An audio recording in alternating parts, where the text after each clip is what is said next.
Deadpan Ghosts is a horror media podcast and, as such, may feature discussion of mature or disturbing subject matter.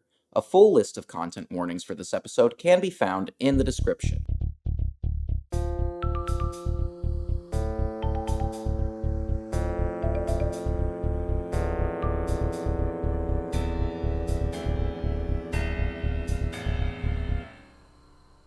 Hello, welcome to Deadpan Ghosts, a horror podcast hosted by two real-life ghosts. Vernon. That's me. And their dreamy co-host, Jonathan. That's you. Yeah, that's me. Today we are covering the classic 1984 horror film, A Nightmare on Elm Street, directed by one of the big ones, Wes Craven. And Vernon, what did you think of this movie? Wow. Thank you, Jonathan. Well, I'd never seen this movie all the way through. Maybe I'd seen The Simpsons Treehouse of Horror, where Bart and Lisa have to fight groundskeeper Willie. But I might be a ghost, but I remember dreams being pretty scary. Yeah, for sure. I think that growing up, what this movie and the whole concept was very terrifying. Yeah. And something I didn't even approach until very late in life. And when I did, I didn't finish it. So me and you, we just floated out of the room in which the people we haunt watch movies. That's right. And I was really excited. This month, the people we haunt are very superstitious, and they leave out a ghost book. For sure. And this month was the novelization of Nightmare on Elm Street. And so a ghost book, for those unfamiliar, is a thing where you leave it out for your ghosts, and every time you're walking through the room, you flip a page so the ghosts can read the next one. I made it, about 50 pages, which is probably half of the book. Now, that's only 25 walks through the room, but still. That's probably about par for the course. It was tried to read it, the author was Jeffrey Cooper, but it was scene for scene, line for line, moment for moment. So it was no big differences. But I tell you, I really prefer reading about horrible metal squealing, scratching on pipes, and than hearing it with my ghostly ears. Right, we can hop right into it on this one, because right when the movie started, I knew we were going to have a problem with this one, or more specifically, you were, Vernon, because you are a sound-sensitive ghost, right? I know. I was sound-sensitive before I was a ghost, but now I'm even more sound-sensitive. Oh. And so in watching these horror movies, I'm definitely always looking for ones that accomplish making tension and fear without constant squealing in the soundtrack. And I think this one kind of, failed. Well, it's definitely shooting for the opposite of that in this movie. The opposite of what? Making tension or squealing loudly the whole time? Because it was doing both of those things. No, it was doing both of those. I was talking about... This is a movie that wants to assault your eardrums a little bit. Gosh, couldn't have said it better myself. Because I haven't seen it in a little while, but I did not think about that when I suggested it for this episode of the cast. Yeah, Freddy constantly scrapes his claws on metal pipes and things, and we can get right into it, because the first scene of the movie is like him putting together the glove, right? Yeah, I thought this was some kind of flashback. It definitely was, and this is cool, right? This it feels like, and I don't know if this is the case, but it feels like maybe David Fincher put in an old copy of this before he directed the opening scene to Seven. I don't know if you've seen Seven. I haven't. Does it have ghosts in it? It does not, but it does Mm. have a murderer. Um, there's like a montage of him gathering the things that he needs to make this knife glove, right? And four Yeah. blades on each of the four fingers. Mm-hmm. I don't think he has one on the thumb. And it's only just one hand is gloved. It's not the other hand as well. That's right. It's just one hand. Yeah, this seemed like a vision of the past, like a dream vision, because we're in a dream. We're in someone's dream, kind of. Yes, but it definitely really happened. It was put together this way, and the whole time you can hear him like breathing really heavily. Yes. Thank Hmm you for reminding me. It was great. It was the best. Actually, throughout the whole soundtrack, a lot of little laughs and breathing sounds from Freddy. Yeah. Like he To could give be it credit, anywhere. So I Freddy, think that is a lot of the personality of the movie. And Freddy Krueger, like I don't hate those noises as much as I hate the screeching metal. I think that I I forgive a lot of Freddy Krueger's grossness I and know. gross noises We're kind of because it's putting the cart before the horse here because Freddy Krueger is such an iconic character. Everybody, oh yeah, even if they haven't seen any of like these me. movies, especially maybe not the first one, they know who Freddy Krueger is. And, you know, kids dress up as him for Halloween, which frankly Yeah. is messed up. And Yikes. we can Yeah. get a little bit into that Right. later on. But yes, I want to know what you think of this first dream sequence, Vernon, because it is a very In movies in general, dream sequences take me out of it. I feel like there's no stakes. And as a ghost who can't even dream, I did feel ready to finally watch this movie that was something that made me so scared before. But in it, the dreams felt extremely like universal. Like the imagery mm, was something that really just I felt like I'd run like being chased. Isn't that such a? I hmm just feel like I've had the dream. Without having seen the movie, it felt yes. like they were tapping into just yeah the nexus of all humanity in a lot of the things they were showing. These horrifying. I'm like, I don't know. You feel like you've seen it before. Like I was having deja vu moments. For sure. And we haven't had the ability to or needed to dream for a long time. We are ghosts. Yeah, But yeah. Bummer. we remember, back in the day, the first thing that happens right after the montage is white background all of the sudden. Then a girl pops into frame, a blonde girl pops into frame, and she starts walking through the halls of a high school, right? Yeah, I think she's walking through like the boiler room. Well, for sure. I must be thinking about it later.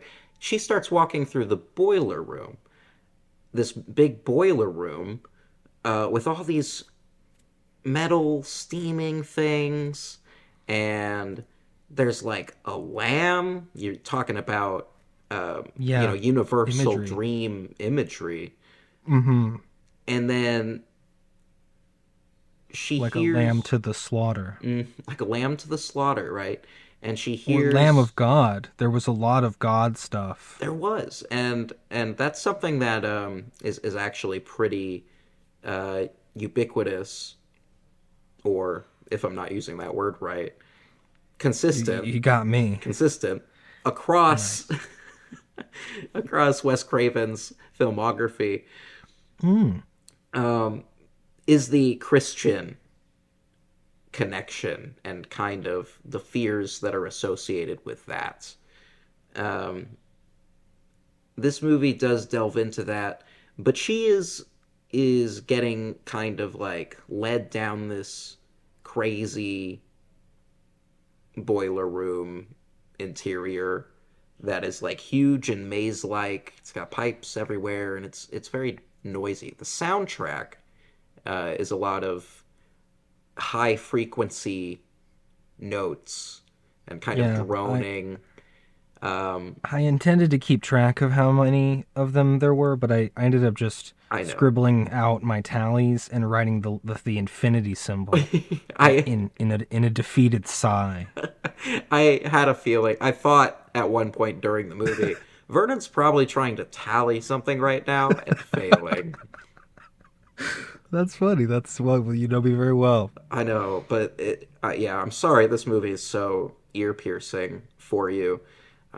You know, normal people. Uh, so, Lol. let's cut that Yeah, out. I'll take it. No, I'll no, take no. it. Let's cut that No, out. give it to me. Because we're ghosts, right? No, I'm sorry. I'm sorry. Exactly. But people who are not sound sensitive, people who are not sound sensitive, I would recommend the movie. The soundtrack is really good and Yeah. inventive, and there's a lot of like crazy sounds that go into it that are not just instruments but background noise, right? Yeah, But I think 50% of the soundtrack is pretty groovin' and it's got mhm. a lot of really cool bits, but you know, it's the other half is mhm. lots of high-pitched nonsense. It's probably that main. Do you like the main part where it goes do do do do? Yes. You like that? Very accept. Yes, yes. How could you not? I mean, the that stuff was good. Okay, okay. Yeah, because it's a little up You there, know, but I related. It sounded like a lot of it reminded me of our own jingle, and it made me think of just one person working at a synthesizer, and I think yeah, most of it felt was that. it's the way that John Carpenter would have done it. Honestly, Yeah, it made me think that for a second. I do get Wes Craven and John Carpenter mixed up, and well, so if you told me Wes Craven did the music, I would have been like, yeah, of course. But no, somebody no, else. I don't think he did music for his films.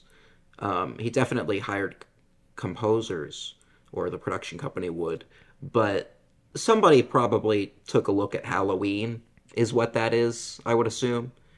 Somebody looked at the theme from Halloween and was reverse engineering Yeah. it, I would assume. Mm. How do we Yeah, make this did something, feel a lot like yeah, that. kind of like that? And Halloween is a movie that we will eventually cover. There's a certain day we want to save it for, obviously, Uh, yeah. but that's a very important slasher film for setting kind of the norms of the genre. It's not the first slasher movie, but it is. Yeah, is this a slasher movie? They're slashing with four razors. Right. This is a slasher movie. I did not introduce it as such. It's kind of a special slasher movie, though, because and we've kind of put the cart in front of the horse here, but we are talking about this movie because Freddy Krueger is a kind of ghost. He's an evil Oh, kind of totally a ghost. ghost. Yeah, And for I wouldn't sure. have thought about it, before. And I don't know if most people think about it or no, because maybe it's it comes in knowing the explanation of what he is, you Right. know. But and so that's why the cart is before the horse. But Yeah. yeah, we are ghosts, and Freddy Krueger's a I ghost think for to sure. most people who haven't seen it, Freddy is just like a scary mask, and they know that Yeah, like a dream demon. he's really an animated movie monster. He's rather funny in a lot of Right. scenes, Yeah. Maybe that took me by but surprise he is when it, chasing the blonde girl at the beginning of this film, he's saying her name. and What is her name? Tina. Tina. He keeps saying Tina. Tina. And she's played by Amanda Weiss, or Weiss. I'm pretty sure it's Weiss.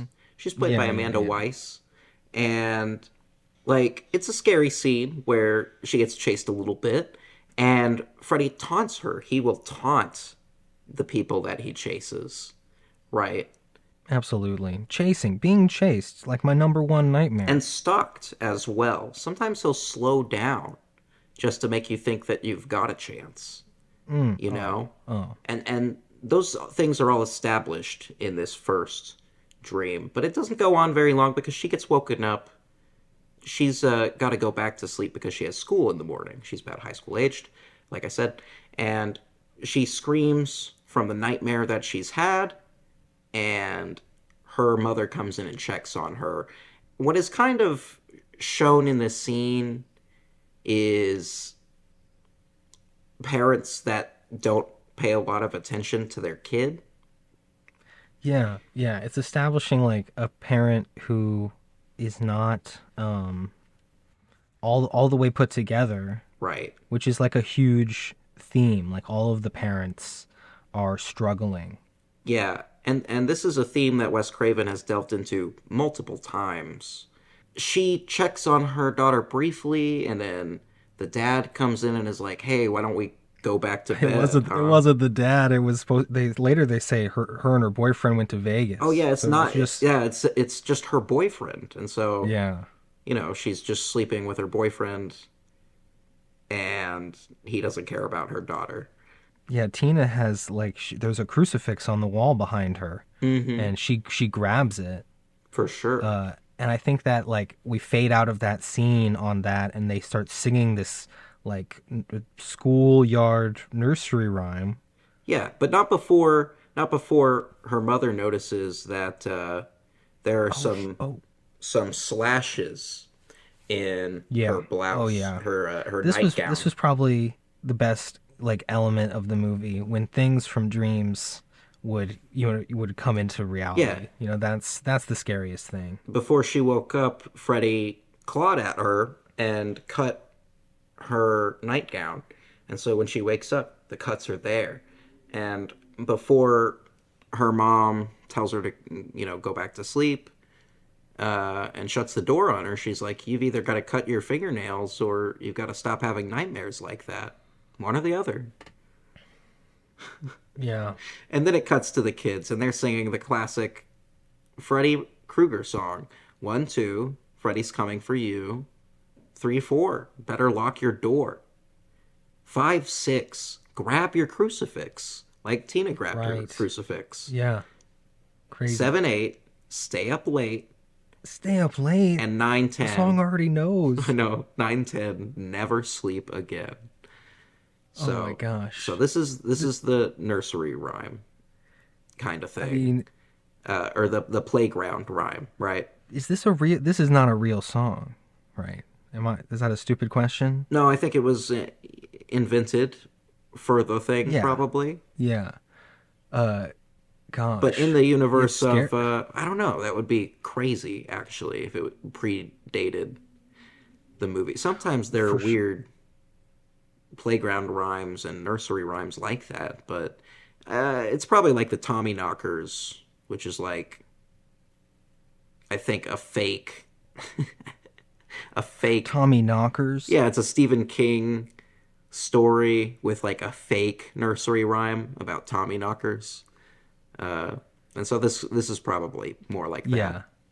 Yeah. But It's when a bunch of children are singing, I pretty much block it out. Too scary for me. Honestly, having just floated out of the movie, the big song that sticks is the song in the credits, well, for which sure. is like, "It's a Oh my nightmare. god. It's just a dream. Just a dream. It's a nightmare. It's just a dream." Yes, that's a. Oh my Sorry, gosh. am I putting the cart too far before the horse? No, It it's wasn't my okay. favorite part of the movie, That but it was song is definitely so. the payoff. You're right. The big payoff at the end is that It was like a Ghostbusters theme song. big payoff. It's just a dream. It's just a dream. Oh, that was wild. Very, very 1980s. Get out of But here. yes, Tina is going to school the next day, Mm-hmm. and she's immediately asking her friends about having a nightmare and talking about the dream. Right. She's really rattled by the experience, as you would be if the person who chased you in your dream actually cut something Yeah. when that was cut when you woke up. That would be crazy. Yeah, that's a game changer. It's a fast moving movie, and I think that like you're immediately scared. And short, pretty short. Yeah, About an 90 hour and minutes. 31 minutes. Yeah, yeah. And Really. So they get right into it. It's like it's quickly being talked about, and there are three characters who are shown to us in this scene, right? Or four. Yeah, yeah. We get the whole group of four We get by the the end whole of the group of four. walk to school. That's good. They get right in. They get right into it, Right into it. and we have um, Nancy, played by Yes. Heather Langenkamp. She does not get lead billing in this movie. Both her parents No. get lead billing, which, because they're Mm-hmm. older, they've been in. Yeah. In any case, Actors. but we also have Glenn, played by introducing Johnny Depp. Yeah, introducing. Yeah, my favorite part of the book was that it didn't star Johnny Depp. Yeah, aside from also the loud piercing noises. Yeah, yeah, the book. I would recommend the book to anyone actually because I think the whole concept is great and it read really well. But Yeah, yes, the whole Johnny Depp thing is a Johnny horrible Depp. shame, and This and is this his first movie? I think it's his first feature film, yes, but That's he pretty might have been in crazy. 21 Jump Street, the show, before it. Oh I'm not sure wow. how that lines up. Yeah. But he plays Glenn, and it's Yeah, crazy to see him Glenn. in this movie. He is a little boy in this film. This is not the same Johnny Depp as, the Johnny Depp we have today, who's Right. I looked up everybody's ages because the movie made me really want to do that out of I concern. understand why.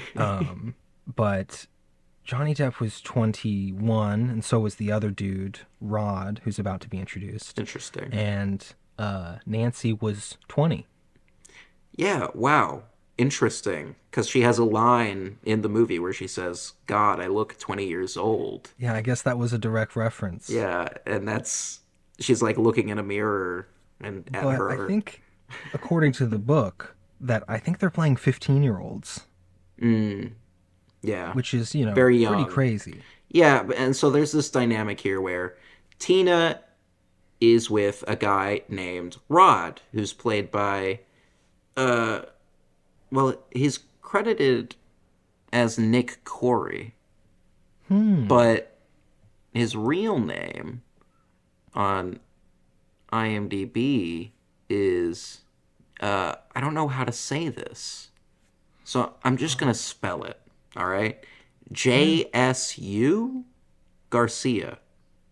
Oh, yeah. I don't know how to say that.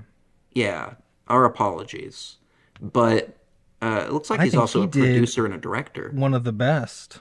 Oh, he's definitely really great in this Yeah. movie, but he's also really funny because his character's whole thing is that he's like a greaser, I Yeah, guess. yeah. His his leather jacket is making squeaking noises the whole time. Oh no, not Which is no, more no, no, squeaking no. noises. I think leather jacket squeaking noises are hot. Okay, so they're better than knives squealing on. Oh, oh yeah. Much In my better. official ranking, I'll make it really clear. I gotcha. But he's straight out of the 60s. It's a little wild. And they say later that he's been arrested for drug use and that, Yeah. he's a troublemaker. He's a musician type, apparently. Yeah. Yeah, Rod Lane. And he's with Tina, but Nancy is with Glenn, Johnny Depp's character.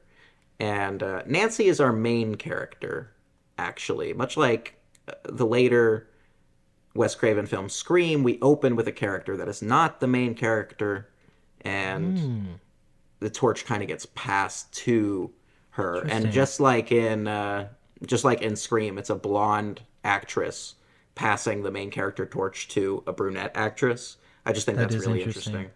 Yeah. Good. But she does not Very get good. killed in the first scene, Tina. She lasts a little longer than that. What is going on is that they're planning to have like a sleepover that night to make her feel better because Yeah. she's really scared. And so she and Glenn come over and keep her company. Right? It's very nice. And her mom and her mom's boyfriend are like off somewhere. What is it, Vegas? Yeah, they're going. Yeah, Going to Vegas. And so it's just the three of them. And yeah. I think Nancy. It's somebody says something, and they figure out that they're dreaming about similar things. That Nancy also had a dream last night. yeah, well, it's kind of exactly. Tina starts going into it, and Nancy is like, "That's weird. You're reminding me of the dream that I had last night." And they don't get too deep into talking about it because they hear a noise outside, Oh, a squeaking noise. Your favorite. yes, yes. That's It's it mimicking. it's It's doing the same thing it as is, Freddy's claw. but it's probably just his jacket. It's probably just Rod's leather jacket. That's good. And so they go outside, and they're kind of like hiding behind Johnny Depp. Tina's got her hand around his arm because they're together, and Johnny like steps out in front of them, and he's like, "I'll clobber you, whoever you are." And so he like looks around, he doesn't see anything, and he turns back to the girls, and he like shrugs, and then fake out, jump Jump scare. scare. Yeah, Rod jumps out and like tackles him from behind like a football player. Yeah. He he- says some football lingo, like down on the 49 or yeah, something. and this is because Glenn is a jock. Um, Yeah, yeah, apparently. He yeah, wears a shirt with a number on it that's like a crop top. but I think that he plays baseball, right? Yeah, they wear crop tops in baseball, I'm pretty sure. I don't know. Maybe he is a football player because Yeah. Jerseys look like crop tops when you have the big shoulder parts on. yeah, yeah. He's some kind of jock. It's made clear later. But Rod, Yeah, Rod's here, and there's like a rod tension, a tension rod, as it were. yes, and he like shows up basically to have sex with Tina. And Yeah, it feels feeling rough, feeling not too good. But we're supposed to be like Concernicus. I feel he's supposed to be like, there's a moment though where he pulls a blade on oh yeah, Glenn says like something smart to him, and he pulls a blade on oh, Glenn, and then I Tina hate calms knife him down. people, people with pocket knives. I'm sorry, Yeah, like what is listeners, this but guy what are you doing? from The Outsiders doing here? You know? Yeah, it was that he was like Ponyboy or another character from The Outsiders. I mean, Ponyboy is the one that's supposed to stay gold, but Stay golden, Rod. stay goldenrod. But he, oh my gosh, that's good. That's They good. have sex very loudly. There's a bunch of sex noises suddenly. He says to Nancy and Glenn that he and Tina have her mom's bed and they have the rest of the place. And Tina's like, "Hey, y'all are gonna stick around, right? You're not gonna leave me here with this maniac." And he comes up behind her and puts his hand around her mouth and like picks her up and carries her away. Right. It's all trying to prepare our expectations to be subverted. Precisely. Our expectations are subverted, but you know, Right. People are not. People are expecting the expected. exactly. And so what will happen here is that number one, they fuck loudly. This is important because we see young Johnny Depp listening to Right. He's all them. upset because Nancy's like, we're just going to watch out and make sure everything's okay. We're not going to fool around. Yeah, I He's get like, the "Gosh, sense that I hate morality. He says morality stinks. that's right. He says morality sucks. Because I get the sense that he and Nancy are not having sex yet, but Tina and Rod are, right? And I'm not sure how old Rod is supposed to be in this movie, but I get the sense that he's a little bit older than Tina, maybe. he is the same age as Johnny Depp, which is would have been 21 at the time, but he does look a little, he looks like he's playing a 21-year-old. How old was And Amanda Weiss? she doesn't have her year of birth listed on IMDb, which, I think is pretty classy. So Well, I would assume that she was older playing younger. yeah, They that's were what everybody old. else was. Yeah, yeah, Uh, but still even older than 20. she I would looks hope she's older older. than Heather Langenkamp in this Hmm. movie. Watching it, I was a little bit concerned, frankly, because For it does sure. deal in kind of a realm of teenage sexuality, as horror movies often do, and Wes Craven movies especially, and the fears surrounding teenage sexuality, not only the teenage fears, but the parents' fears, Yeah, something like for sure. that. That's a huge element. And so Nancy goes and sleeps in one of the beds, and Glenn sleeps on the couch downstairs where he can hear all the boning. But whenever they're done boning, Tina finds out that Rod also had a dream. Right, he's feeling all emotionally available. And she's like, wait, you had a dream too? So she's had a dream, Nancy has had a dream, and Rod has had a dream. That's scary. I think like the movie's going off, And It's I think honestly, this is not stated in the film, but it feels like Glenn has maybe had the dream and is not admitting to it. yeah, there's a shot when Nancy and Tina first kind of start talking about it where Glenn looks up and I feel like, "Oh yeah, him too," but he's not saying anything. He's trying to be cool. Well, the only thing that Rod says about it is guys have nightmares too. Yeah, It's not yeah. like y'all have a corner on the market, he says. Yeah, I And loved that. I felt bad for him. I get it. so maybe Glenn is pressured to act more masculine, and Rod Yes. doesn't feel that pressure because he just is masculine, if that makes sense. You know what I mean? Well, Rod's being honest about feeling the pressures of being masculine. I'm scared. And he Exactly. shows it later. I think he Yeah. gives some of the most realistic being really, really scared. Yeah, he hasn't made a good impression on any of the people who've seen him No, no. do things in this film, and the way he behaves.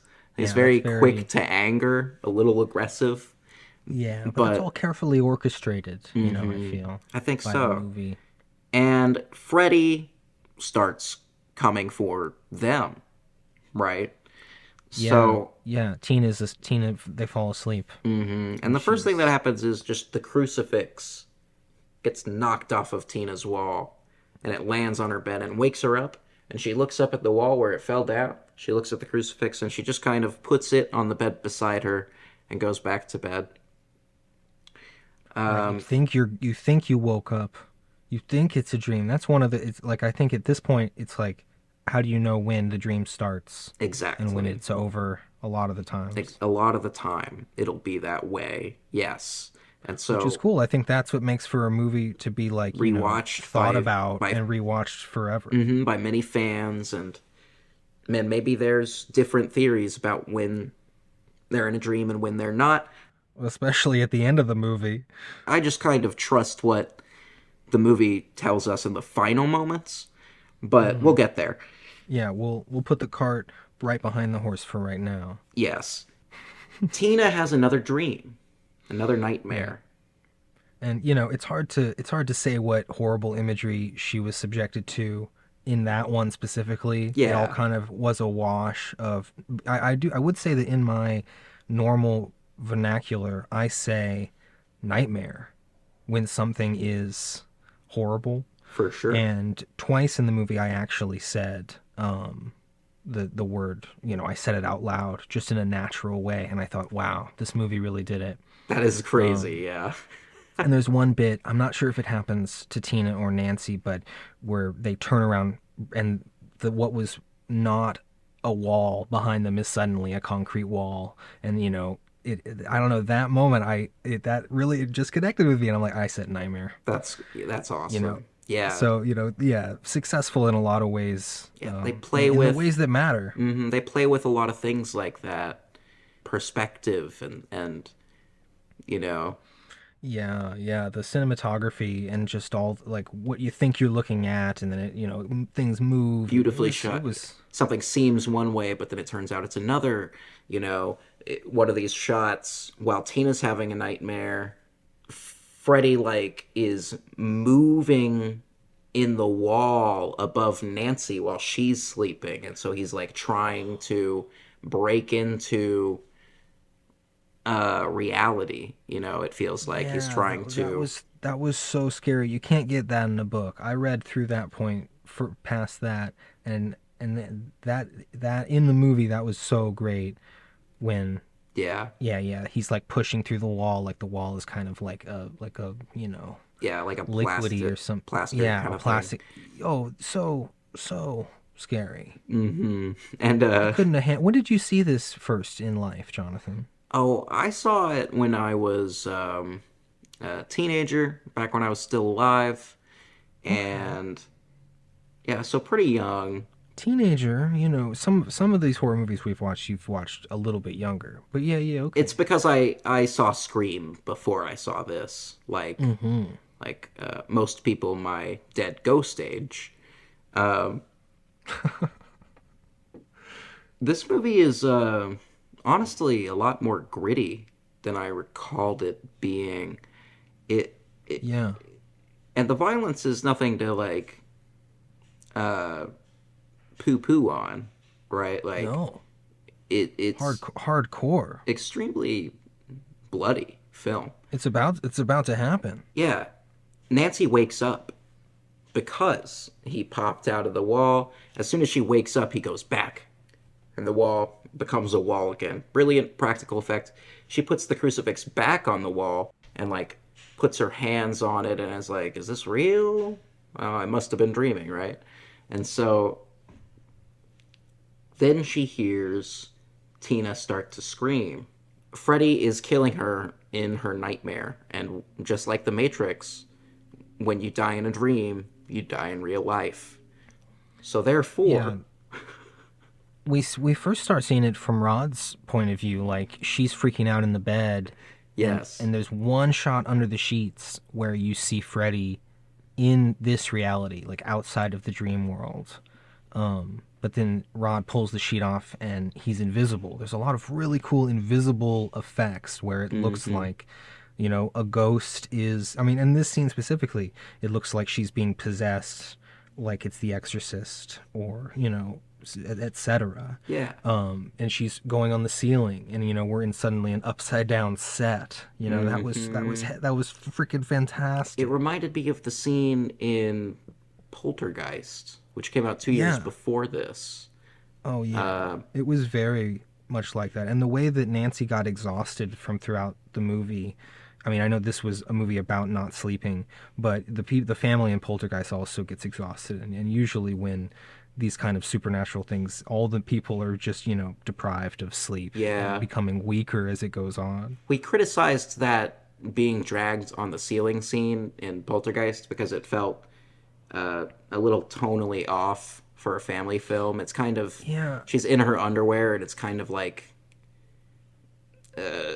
supposed to evoke sexual assault in your mind, I think. right. That was the mom character in that, and it Mm-hmm. was at the end of the movie, so it was kind of out of nowhere. Right. This movie, they just watched. They just had a sex scene, Exactly. It's and I think for adults it and somehow felt, yeah, 17-year-olds who can get and it. it's much earlier in the movie.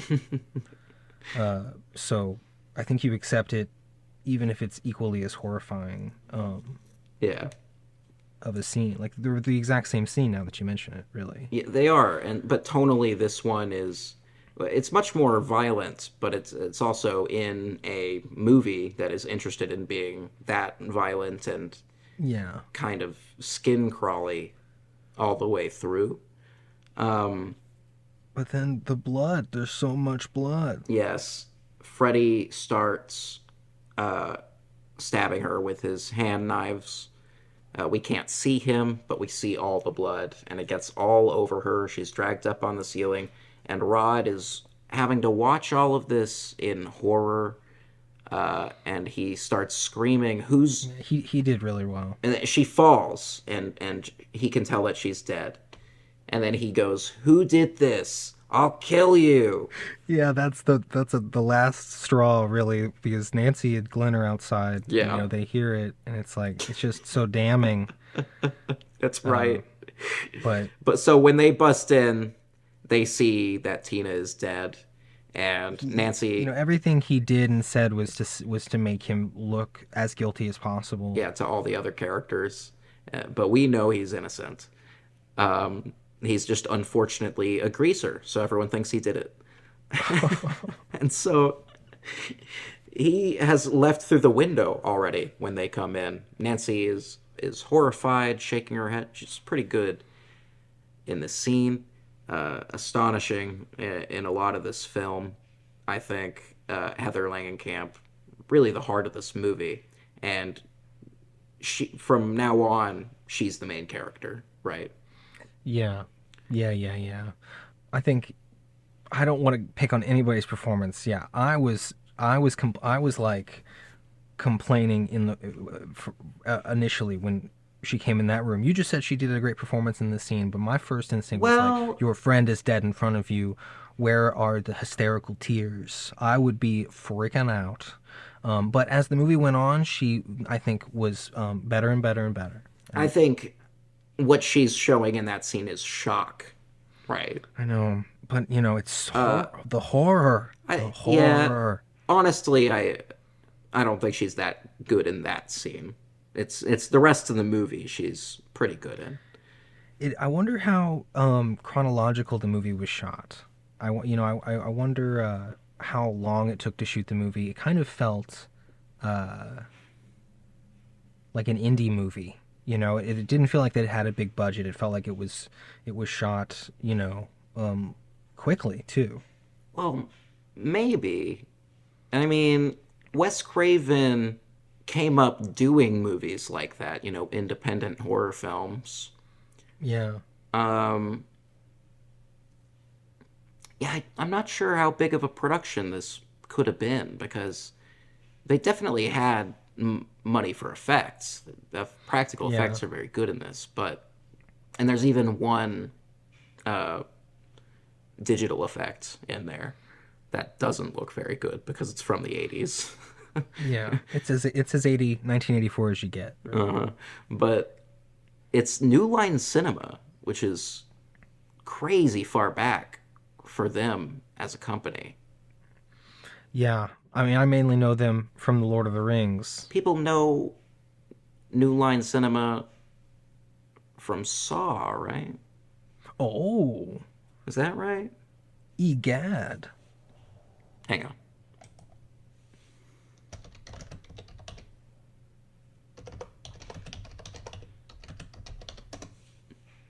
Oh. Well, New Line Cinema apparently has been around for a lot longer than I thought. Because you think about New Line Cinema as the company that was putting out all these kind of interesting but sort of crappy movies, horror and not horror, in the 2000s, What do I think of? Butterfly Effect, for one. Oh. And it's terrible sequels. Not that the first one is that great, but it's better than its sequels. But they are apparently the company that first put out Texas Chainsaw Massacre. They had a different name back then.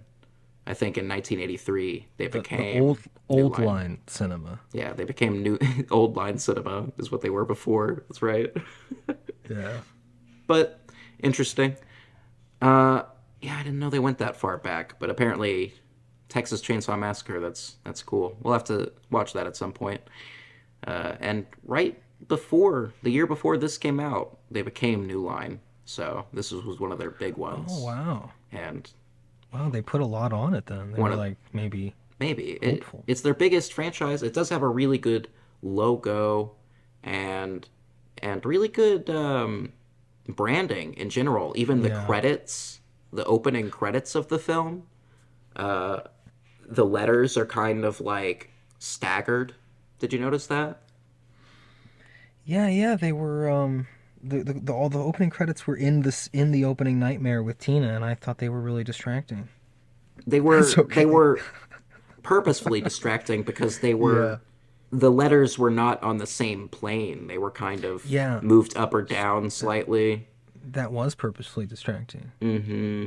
And I think they wanted to draw our attention to that. Like, we're doing a interesting font. We're standing out.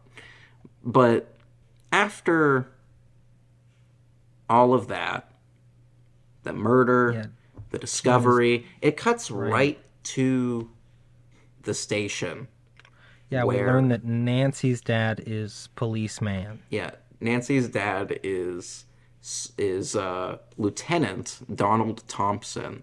So he's The, got rank. Played by John Saxon. John Saxon was in a bunch of westerns, and he was on TV a lot. Uh, Studied under Stella Adler. oh, He has unfortunately passed. In 2020, he passed. oh wow. But yeah, he has lead billing in this film. So he and his wife, played by his wife Marge, played by Ronnie uh, Blakely. I don't think they're married anymore in the movie. No, no, no. You're right. Yeah. It's they're divorced. Yeah, their first interaction, he's like, What was she doing at their house?" And she's like, "Nice to see you too, Donald." And he goes, Marge. Marge. Yeah, yeah. Yeah. So he gets But like they're both pretty good. he gets like the explanation from another cop. It might be this Sergeant Parker, played by Joseph Whipp. He's also in Scream, I think. I think he plays the exact same role. Yeah, that's awesome. But wow, that's neat. Maybe not the same like name of character, but he's with Dewey It's like a in the cop station. right, right. He's another cop. That's really cool. Yeah. For the Nightmare fans out there who like Sergeant Parker, he does get some funny moments in this. I'm sure they all know. They're like, "Yeah, yeah. Yeah, What did you look at IMDb?" I did, but that's okay because I knew Heather Langenkamp's name at least, Yeah, very good. and Johnny Depp, of course. But we got a little explanation. They're like, "Oh, we think the boyfriend did it," and then he's like, "Now, what was she doing there?" And the cop is like, "Well, she lives there," and he's like, "Not the victim." And he walks into the room, and his daughter's sitting there, and he wants to know from the mother, Marge, what she was doing over there. Why aren't you watching this kid? You get the sense in this scene that he like thinks that Marge is not a capable mother, right? Yeah, this is the beginning of a pretty rough portrayal of her mom, I think. But we'll get to more of that. For sure. Basically, John Saxon, Lieutenant Donald Thompson, is grilling her a little bit about what happened. Nancy says that nobody saw it coming, basically, that, well, Marge offers that Nancy said that Tina and Rod were fighting, right? They were having a couples fights. But then Nancy says that, their fights weren't that serious. And there's a second where they're like, oh, you don't take this seriously, Nancy? You don't take death seriously, Nancy? Right. This was a great moment of performance for Nancy, for sure. Yes. Where she's like, "How could you say that?" Well, it's why I hesitated earlier because I do think that her finding Tina's body is a weak moment in the performance, similar to Ghosts. Patrick Swayze finding his dead body. It's similar to that. Not quite as extreme, but Let's watch Ghost again. Next week we're doing Ghost again. Tune in. no. But he equally unbelievable, I think. The rest of the movie, it's really just that one moment, I think, where that's just a weak moment in the How do performance. you And then play it? How do you imagine? How do you actually? You got to be a really good actor imagine to stumbling across your best your dead friend's friend. dead body all of the Yeah, sudden and thinking that her boyfriend did it to her. yeah. The horror. Oh my god. But Nancy is not convinced that her boyfriend did it to her. It cuts to the next day. She says that the only reason she was there is because Tina had a nightmare and they wanted to support her, Yeah, and help her feel safe. But it cuts to the next day and she's like going to school, which is yeah. probably She like, asks. She really wants to, because she doesn't want to sleep. Yeah, she's like been up all night still. yeah, yeah, that's right. And so she goes straight to school and is basically being followed by. She turns around and she sees a man in a black suit and sunglasses. And then she Yeah, starts walking. She turns around again and he's gone. And then she immediately very gets scary. grabbed by Rod, who pops out of a Yeah, bush. There's a lot of popping out of bushes in this movie. Put a pin in that. But Rod grabs her and pulls her in, and he has his hand over her mouth, and he's like, "I'm not gonna hurt you. I'm not gonna hurt you." Very poor way to start. he's still got blood all over him. Like he's been on the run all night. But he lets her go once she's not gonna scream, right? Because that would be the worst thing for him at that moment if she screamed. And they look at each other for a second, and he's basically like, I didn't do this. And she's like, okay, I feel like I I think believe you, but yeah, he describes the four razors, he does, and but that's a and I little bit think she later. That's a little bit recognizes later. that. Oh yeah, Because what happens here is that he gets caught. The police lieutenant, John Saxon, was using Officer Dad. Officer Dad was using Nancy as like bait to catch Rod, and she like screams at him, and also stands in the way of his gun when he aims it at Rod, and he runs, but some other cops catch him, and Yeah, she's like, that was like that made me go oh, "Yeah, you like a used parent. I was me," like oh and he's like, "What were you doing going to school today anyway?" yeah. I think there was an extra line in the book where he says, "What did you expect me to do?" Before saying, "What did you? What was the? Why didn't you? Why are you going to school anyway?" Well, that's an interesting little. I mean, when I saw it, I kind of expected it, and it could have been cut out. It could have been in the original script. It could have been one of those things. Yeah, seems, But yeah, probably makes it seems like sense. it's a harsher. It's a little bit. It's being too harsh. And if you wanted, if that's something that you could cut out of that, if you wanted to, and they might have.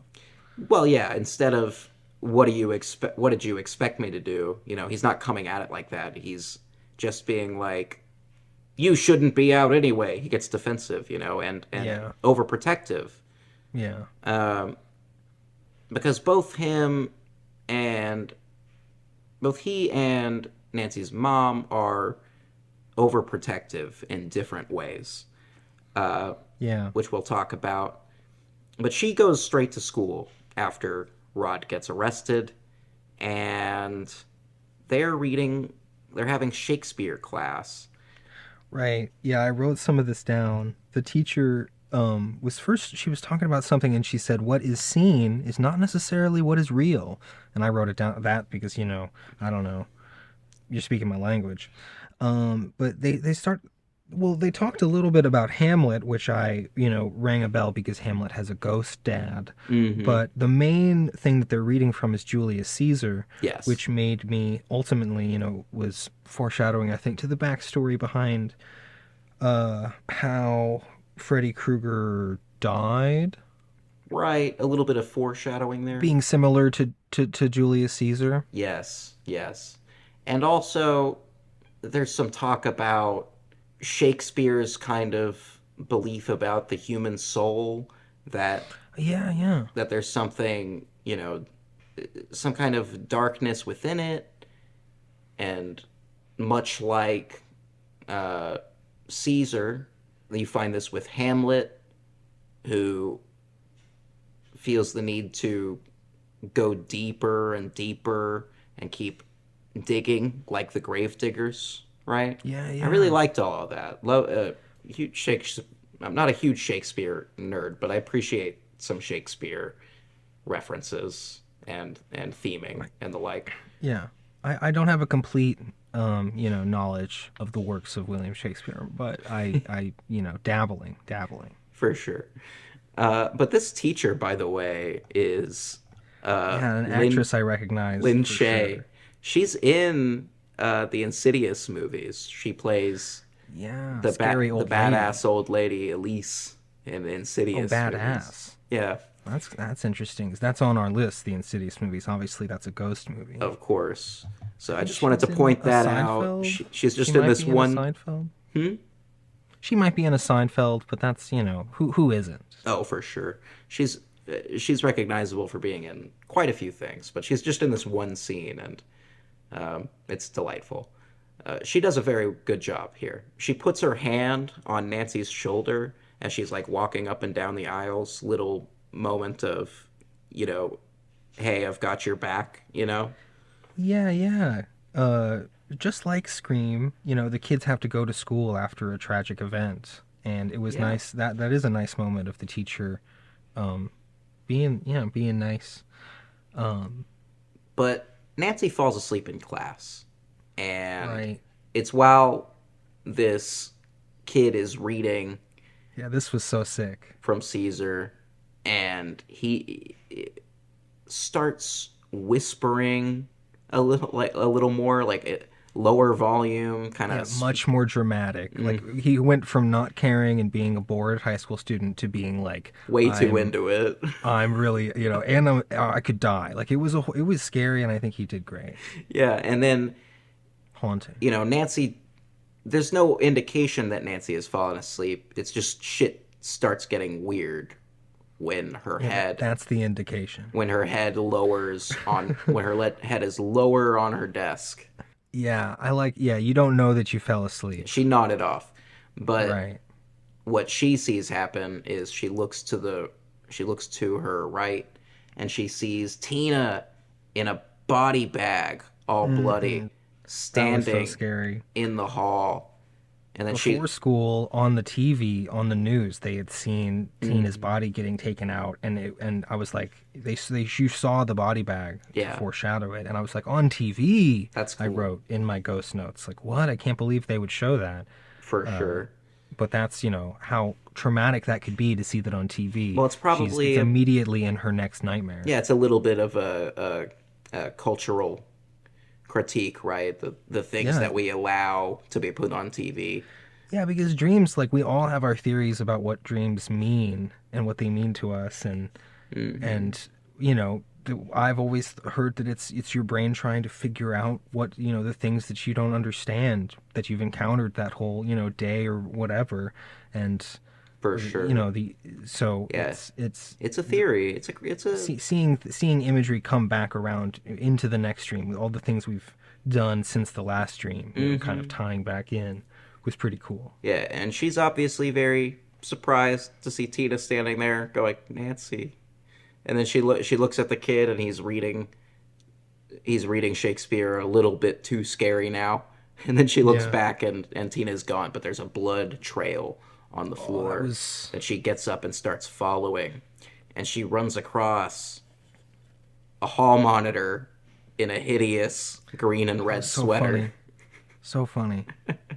And the hall monitor, the hall guard goes, "Hey, you don't have your hall pass, you know?"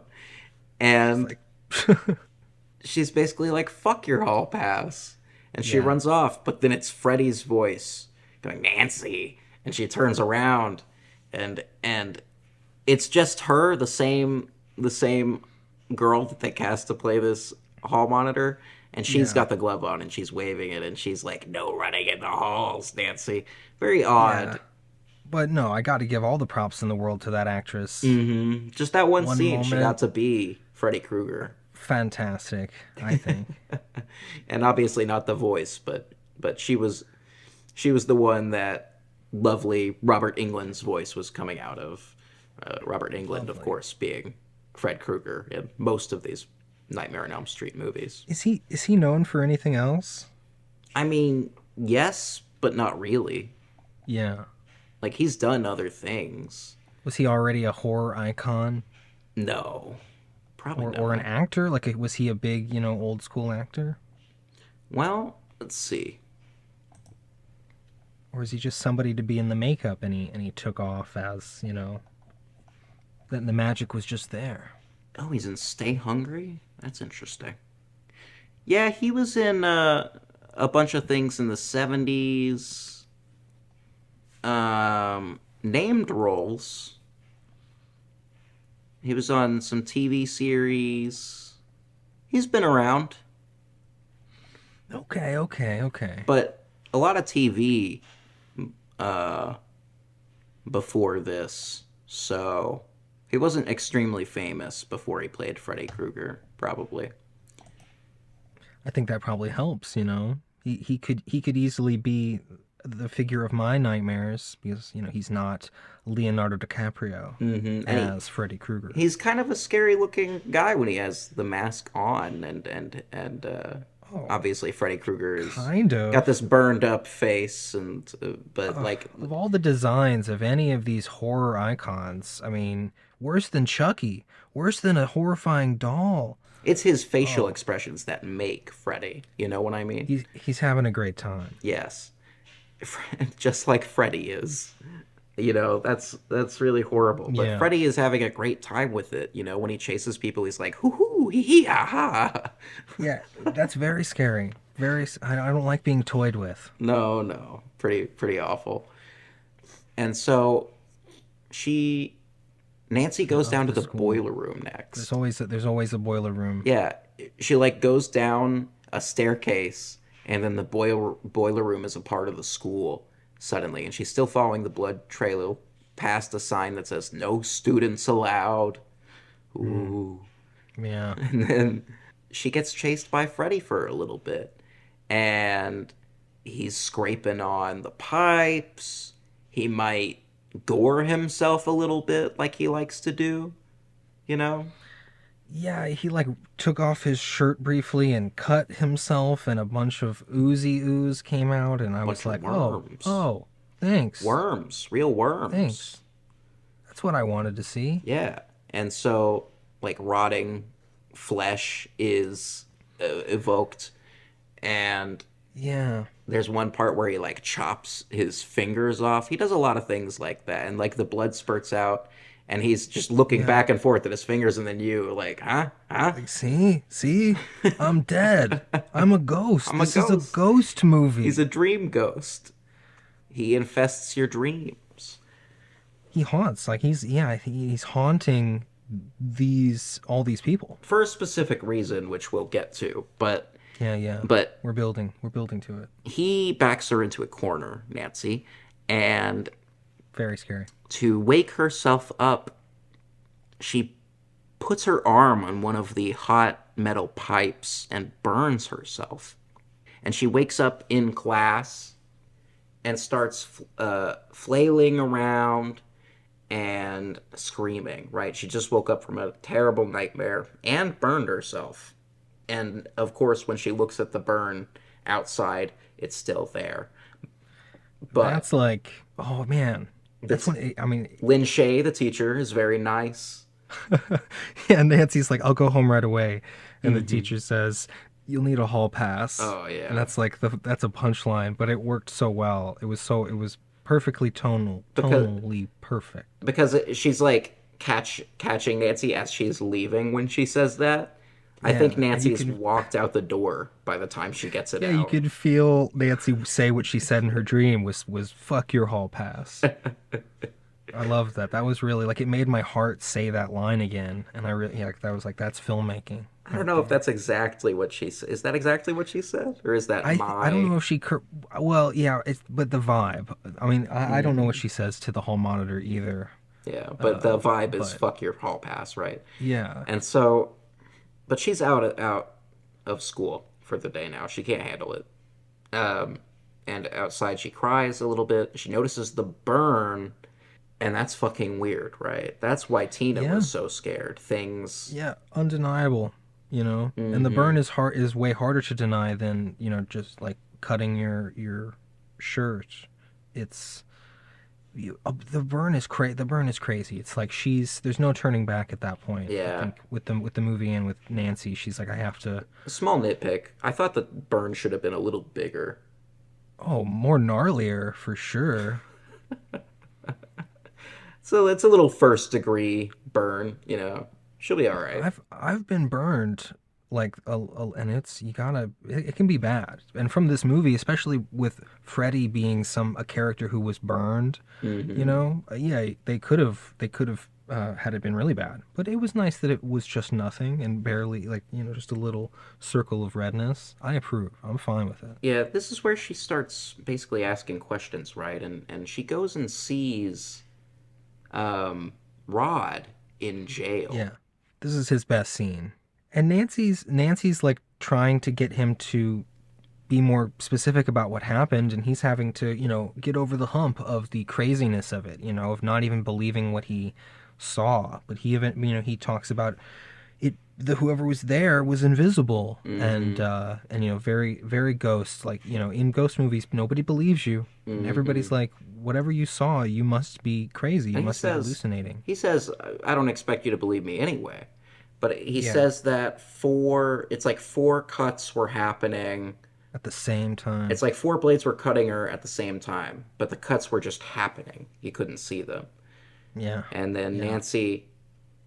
Nancy turns around and is like, He's like, you don't believe me, do you? there's this crazy choreographed moment actually where like there's a little bit of darkness farther away from the cell, and then the closer she gets to the cell to talk to him, she's actually in the light, and a shadow gets Yeah, cast on her, and it's in the shape of a cross on her face. And yeah. The window I frame think it's shadow. very intentional. Oh yeah, that was like a noir kind of, stepping from the shadow into the light. And Tina did that at the beginning. When her mom came in the room after her first nightmare, there was a lot of like shadow on her face Mm, from the window. yeah. Cool shadow stuff.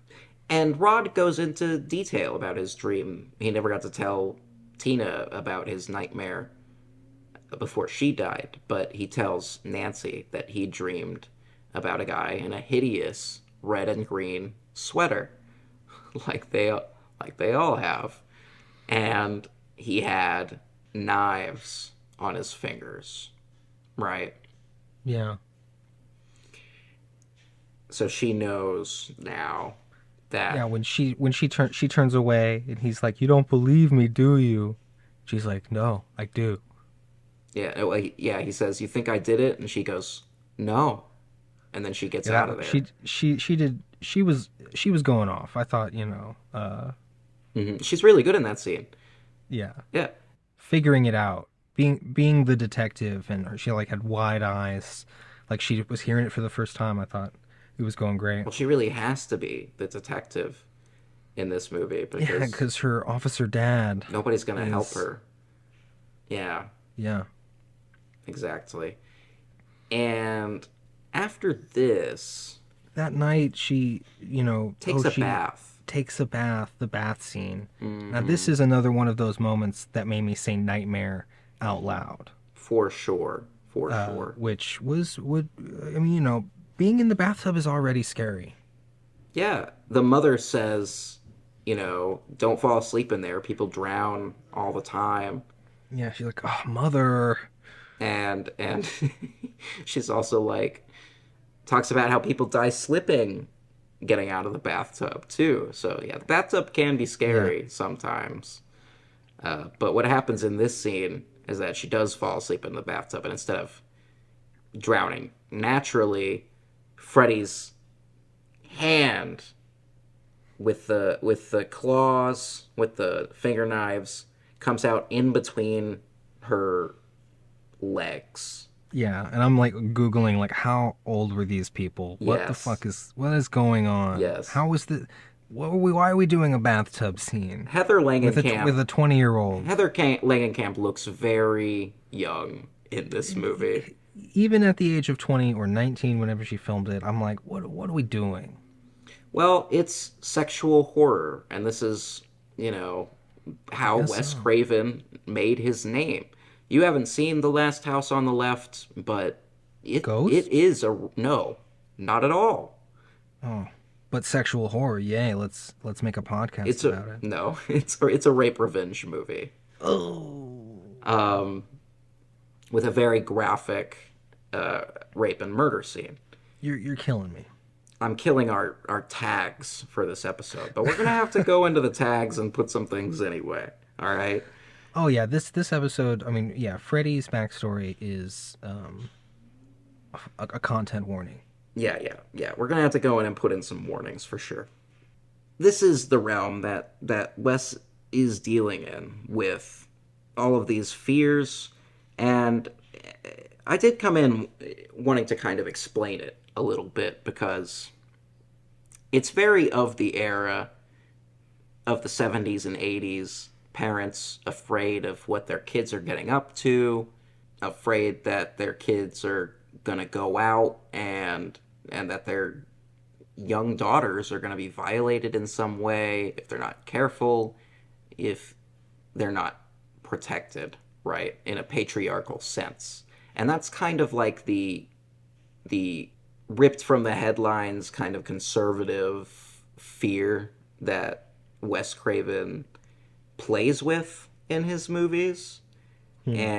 and the very real, dangers that can be present with sex and sexuality in teenagers and growing up too quickly and all of that, Yeah. Well, it's all very related to the religious stuff too, right? Because that is another rigid authority that is in these kids' lives, and Yeah, telling I them, think do not be sexual, do not yada yada yada yada, do not question, do not. It's really hard to put it into words, but the realm of Nightmare on Elm Street is really about the fears of being a parent and the fears of being a teenager and the yeah. conflict between those fears and being a child who has no control over their life and authority figures aren't measuring up. I think authority figures in Wes Craven movies are often depicted as conservative and a little bit out of touch, but the kids are often in real danger. One thing I will say about the questioning of authority and God, in the last moments of Tina's final dream, right before she's killed, she shouts out for God, like "Please God, help me," and Freddy Mm-hmm. Krueger refers to his hand with the knives and says, This is "This is God. God." Mm-hmm. So I don't know. I mean, I don't know Yeah.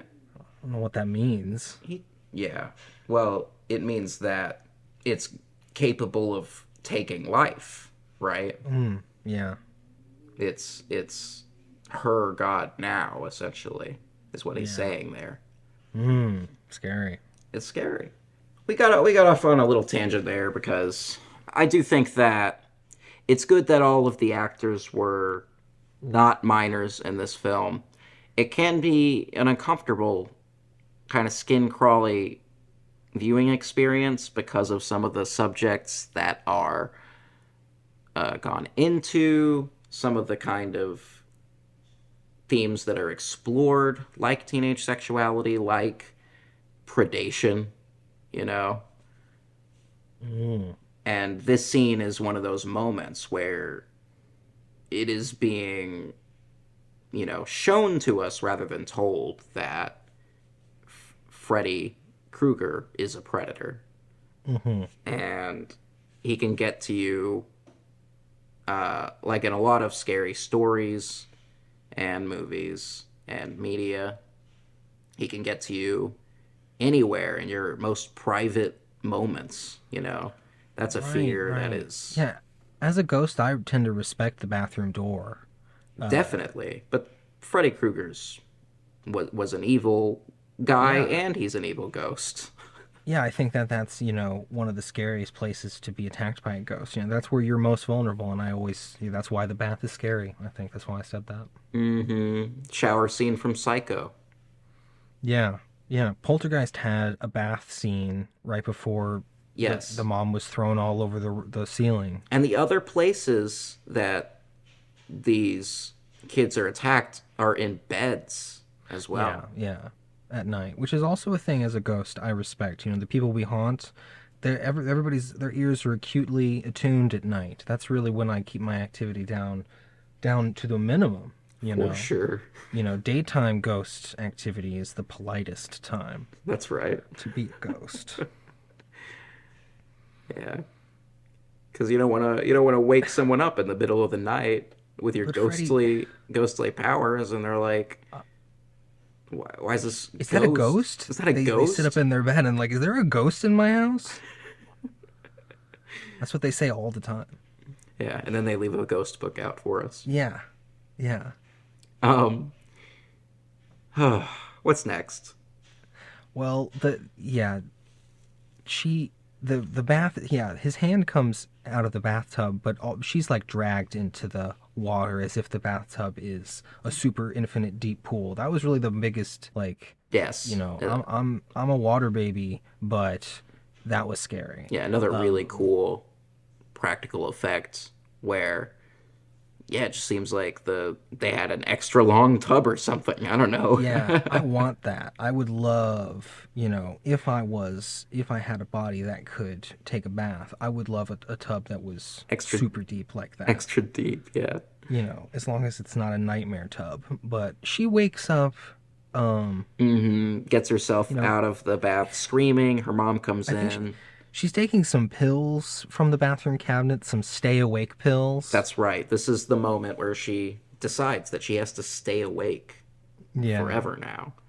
And she's going to do it by herself, but then Glenn, Johnny Depp, shows up at her window, just like the boyfriends in Scream. It's got a lot of the same elements, Yeah. actually. Yeah. It's And the suspicion on Rod is just like the suspicion on the boyfriend in Scream. yes. A little bit. Yeah. But then there's this other boyfriend who is seemingly cool. And she's like mad because he scared her tapping on the window, and he's being too loud, and she's like, sometimes I wish you didn't live so close, because he's like right across the street, and that'll be important later. Yeah. And he's like, just let me in. Have you ever stood on somebody's house without any in your bare feet? He hasn't got any fucking shoes and socks on, and he's stepping on shingles. Yeah, the two houses across the street, there was a lot of like dog barking throughout the movie, and that they couldn't do anything about. But it felt like they actually had to find two houses across the street, Oh, that they could shoot in. And that's always, I just had sympathy. for sure, for sure. But he comes in, and she basically makes a deal with him to watch her while she sleeps, and if it seems like she's having a nightmare, he needs to wake her up. She puts it as, I'm going to find somebody, and I need Yeah, you to stand that's as so kind of cool. a guard. And for a second, it's kind of like he thinks she's starting some role play or something, and she's like, Yeah. turn the light off. And he's like, starting now? And she goes, it's not what you're thinking. Right. Which is a funny way to end the scene. But she does start dreaming. She starts like walking through the streets that Tina was walking through in one of her nightmares, in her second nightmare when she gets caught and killed. But Nancy's walking through those same streets, and she like calls out, "Glenn, are you still there?" And he pops out of a bush in her dream, and is Yeah. like, "Yeah, so." Yeah, so? This was a very strange line. I So thought. strange. It rang in my head for the next 10 minutes. Yeah, Yeah, so? so? I'm like, okay, did she speak in her sleep? Did she talk in her sleep? Yeah, I And don't then he know. responded? Maybe it's just like what her mind is doing now that Or she's it's just in her dream. right. Yeah. Right. But Oh, crazy. Out of a she bush. goes to the jail where Rod is in her dream. And Yeah. there, Freddy basically starts showing her what he's going to do next. He's basically baiting her, and he's like Yeah. walking into the cell and like just acting threatening above Rod as he sleeps in his cell. And then like he kind of starts waking up, and so I guess he's safe for the moment, right? She sees Yeah, that. yeah. But she's screaming for Glenn to wake her up because she's seen Freddy, and he's not waking her up. Nothing's happening. She keeps screaming. A lot of screaming in this movie. I'm sorry, Vernon. But I forgive you, Jonathan. It's okay. then she like goes away from the jail because it seems like Rod is safe for the moment, and she's like backed up against another bush, which she really shouldn't be, as we know at this Not the point in the bush. film. And she's like, Glenn. What happens is she hears some rustling, and Freddy is like, I'm here. And then he hops out of the fucking bush. What do you A know? lot of that. And starts chasing her. And he chases her all the way back to her house, where she sees that Glenn has fallen asleep.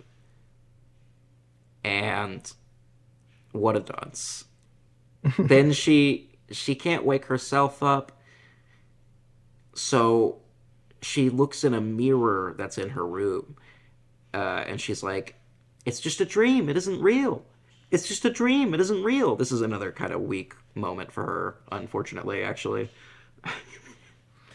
It's a big element of the movie, though, like the theory that that's a way to help you, and I think that's a thing in real life that people suggest. it is You know, if Glenn. you're scared and in a dream, just remember you're in a dream. He talks about it earlier. You know, not to be too harsh on Heather Langenkamp. She is great in most of this movie. There are these two moments that I think are a little cheesy, unbelievable. But let's criticize Johnny Depp for just a second here. Sure. He's all right in the movie. He's good at being very natural for a young Yeah, man, yeah. but he mumbles his way through his entire first line. Sure. I just want to say that Yeah, so big. that Heather Langenkamp's not the only one taking acting notes here, No, as if no, she no. currently needs them. No, yeah. She was great. Johnny Depp did have a scene where he explains, like, you gotta just think to yourself in the dream that it is a dream, and then you wake up.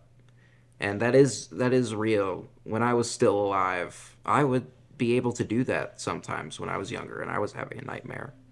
The ability faded over time, though. I never practiced, like, what do they call it? Lucid dreaming or anything like that. No, no, me neither. But definitely, I've had some nightmares. The running, getting chased is That's right. While she's running through her home and Freddy is chasing her, there's a moment where she's going up the stairs, and then spots on the stairs are just turning into goop that she's freaking stepping love in. that. She's stepping in this That's the goop, and it's fun. slowing her down. And that's like how in a dream, when you try to run, it feels like you Yeah, can't. I like You're that a running lot. in slow motion, Brutal. and so that's really cool. But And I think he is attacking her, and she's screaming, and she screams enough to where she screams in real life, and Glenn wakes up and wakes her up, and she's like, "You idiot! I asked you to do one thing," and I felt that way too. You yeah. know, And then mom is like, Nancy? Because she's heard the screaming. So right? Glenn has to get out the window and hide on the roof for a minute. She pretends to be going back to sleep to make her mom feel better. Yeah, but they go to the police station. They sneak out together, and They do. she's like, But "We have to save But Rod." there's another thing here of a thing coming out of her dream, because in the dream, when Freddy jumps out of the mirror and is attacking her in her room, she tries to defend herself from his knives with a pillow, and he slashes it open and feathers go everywhere. When she gets back up after her mom leaves and is like whispering, Glenn? She looks, and the window is now open, even though she closed it a second ago. And so that's like a weird dreamlike thing. Yeah, when Inconsistency. does the dream end? Exactly. And a single feather floats out the window Yeah, from the I got that pillow. far in the book, and I remember that feather bit. That was like that's my favorite. That's my favorite element of this story, is when Absolutely. things remain from the ghost dream world. Yeah, so they do go to the police station and they try to convince the officers they need to check on Yeah, Rod, make sure just in time. they have a feeling something's going to happen to him. And they're not taking the Yeah, kid seriously, but Nancy convinces her dad to check it out because she's his daughter. Anyway, Rod unfortunately is being hmm is it's over. yes, he's being That like we get this awesome like invisible, this his bed sheet is being wound, but we hmm don't see who's winding it. I think it was, the effect was really successful. yeah, and it kind of slithers its way around his neck, and then he wakes up just as it's being tied into a noose around his neck, and it hoists him up to the top of the cell where he is hanged. There's a funny part where like the dad makes the decision that they're going to go check on him, and there's an officer like, all right, I'll get the keys, and he opens a cabinet and he's like, oh, I don't know where I put the keys. And so he's probably looking for the fucking keys that whole time that dude is getting hanged. But they, Yeah, that's tragedy right there. that is, they come in Because just in time to see that he's yeah, just in time to miss all the action. like he dies in front of them. Yeah, but And they don't. There's nothing that would point to it being, exactly. a dream ghost. Yeah, it just seems like he killed himself because of his horrific crimes, right? His horrific crime. And so there's a quick funeral scene where, Yeah, I was surprised that we got a funeral for Rod and not for Tina. yeah, me too, for a moment. It is weird that they have one for Rod but not Tina a little bit. Right. But it's not really. I also feel like the real thing that's going on here is that like Nancy's looking around at the adults in her life and realizing that they don't listen to her, they don't. Yeah. And so after the funeral's over, the priest is like basically, oh, what a piece of shit, but judge not lest Right. he be judged. The thing he said is like he who lives by the sword shall die Die by by the the sword. sword. And I was like, egad. Mm-hmm. Right after the funeral, Nancy gives her the first description of Freddy Krueger to her parents, and you That's get this right. big shot of the parents, and I'm like, oh, they know Exactly. something. Yeah, they What do they really want. know? There's a slow little zoom, and it's extremely obvious that they know something because Nancy has described Fred's name. Oh yeah, what he looks like. Yeah, I'm sorry. She has described what Fred looks like, and I think that she has said Fred's name, at least his first name.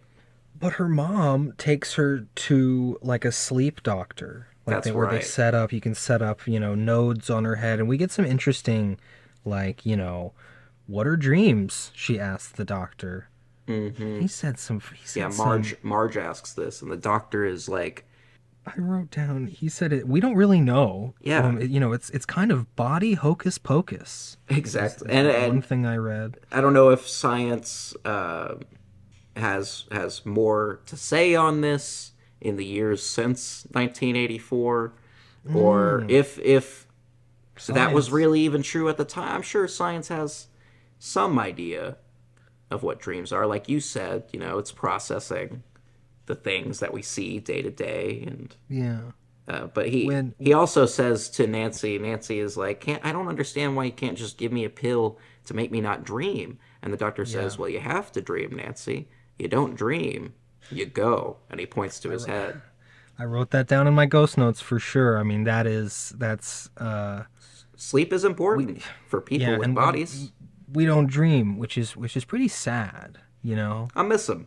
frankly. I miss it a lot. I Yeah. miss sleeping, you know? One of the things that blows about being a ghost, frankly. But hey, Frankly. no nightmares, I guess. Yeah, yeah. I was finally able to finish Nightmare on Elm Street. Yeah, because you know that it won't give you any nightmares on or off Elm Yeah, Street. I couldn't even, couldn't even try. So that's good.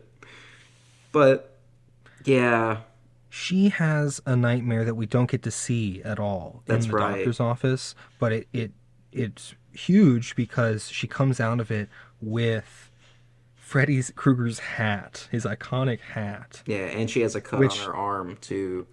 The doctor's like oh gonna give her a shot. He's like, "Here oh to help you yeah. sleep," and she like pushes him away. No, get away from me. Yeah, doctors being doctors is a classic thing in these type of movies It where is. It you is. think, it's possession or a demon or something and it's but the doctors. It's really Um funny watching them in this last bit of the scene because this is really kind of just like something being conveyed between daughter and mother that they don't understand yeah, and could and she's like, "Where did you get this hat?" And she yeah. knows where the hat is from. Right. I got ghost shivers when she said I grabbed it off his head. Like, of course, that's where she grabbed it, but she said it. I think Nancy, knocked it Yeah. out of the park. But now those sleep doctors, think about this movie just from their perspective. If the sleep doctors are real characters, they just have to Right. live having witnessed that now. That's funny. That's gonna fuck up their whole profession, you know? Yeah, that's true. That's That's wild. funny. So like they go back home and the This mother is this is how far I read into the book, by the exactly way. like right here. Right after the doctor scene, and so it was wide open for me at that point.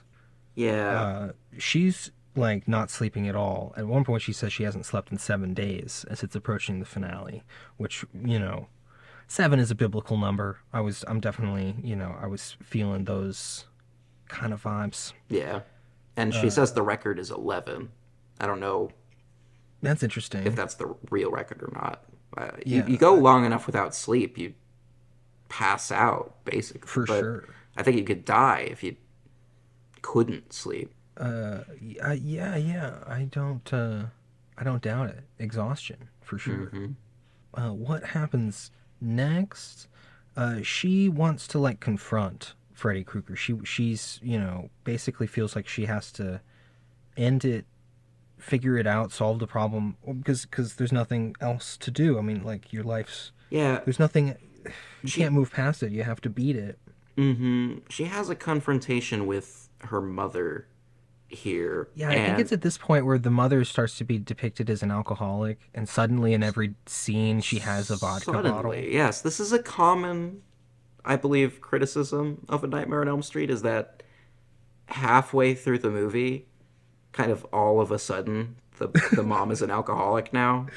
Yeah, that was and it's said in dialogue like, maybe I'll just drink like you. And then the mom from then on, she starts getting more and more drunk, Yeah, which was and explained, her daughter but throws the bottle on the ground and pulls the yeah. hat out from where the mom was hiding it, and it's like it even Yeah. says his name on it, Mom, Freddy Krueger.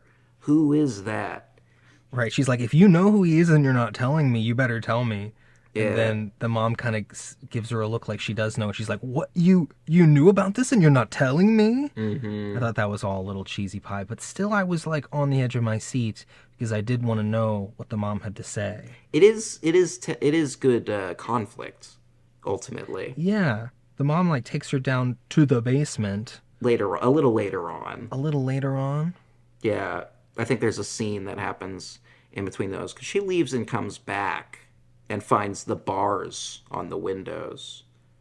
Oh yeah, the bars. Her mom has put up bars in one day. Yeah, where she goes is to the bridge. They have the short bridge scene where Right, this she's is the only scene in the movie where they eat food. yes, I always count how much eating there is in this movie fantastic for eating. There's like a popcorn fake out at the beginning, but there's not eating until this scene in which Glenn delivers every line of dialogue with food in his mouth. For So it's a sure. wash. It's a wash. For sure.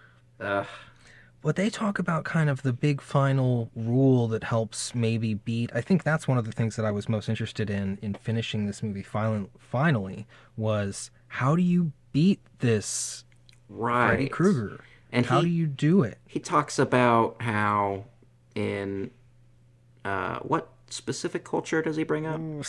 Ancient cultures, he may say. Right. Another perhaps Eastern or ancient culture. He starts talking about Yeah, I didn't write down the terms, but it might have been like dream walking. like lucid dreaming basically, but they were dream makers, and they would like make their dreams and dream about whatever they want, like lucid Yeah, dreaming. And super fascinating. Nancy says, "What You if you know. made a monster in your dream?" Oh And wow. and Glenn says, "Well, then they would turn their back on it and not face it, you know, Yeah, yeah, and then it would not have any power." yeah. But Take away its power. there's a point in the movie where, because Nancy's mom is an alcoholic now, uh, Yeah. she's like laying in her bed, and at this point, Nancy is kind of the one taking care of her. Yeah, putting her to bed. That yeah, I felt like that. Yeah, which is crazy. Poor Nancy. And She has a gray streak in her hair form. Nancy did after she woke up in the hospital scene. that's It's like this right. poor girl. Yeah, she gets a. This is actually like very cool, I think. Yeah, That she has this gray streak of hair for the rest of the movie. it is cool. I don't know if she returns in a sequel. I don't know how what a sequel could do after the ending of this movie, but I I'm excited to show you New Nightmare. We'll leave that for later. She's told by her mom in one scene though that she faces things, but sometimes you need to turn away from things too. So like that is brought up yeah, again. right. But before that happens, she comes back home. She finds the bars on the window. Mom says it's for security, and she's got something to show Nancy in the basement. They go down there to a furnace, and in Yeah. the furnace, she pulls out this rag and tells this long story. You want to know who Freddy Krueger is, sweetie? I'll tell you.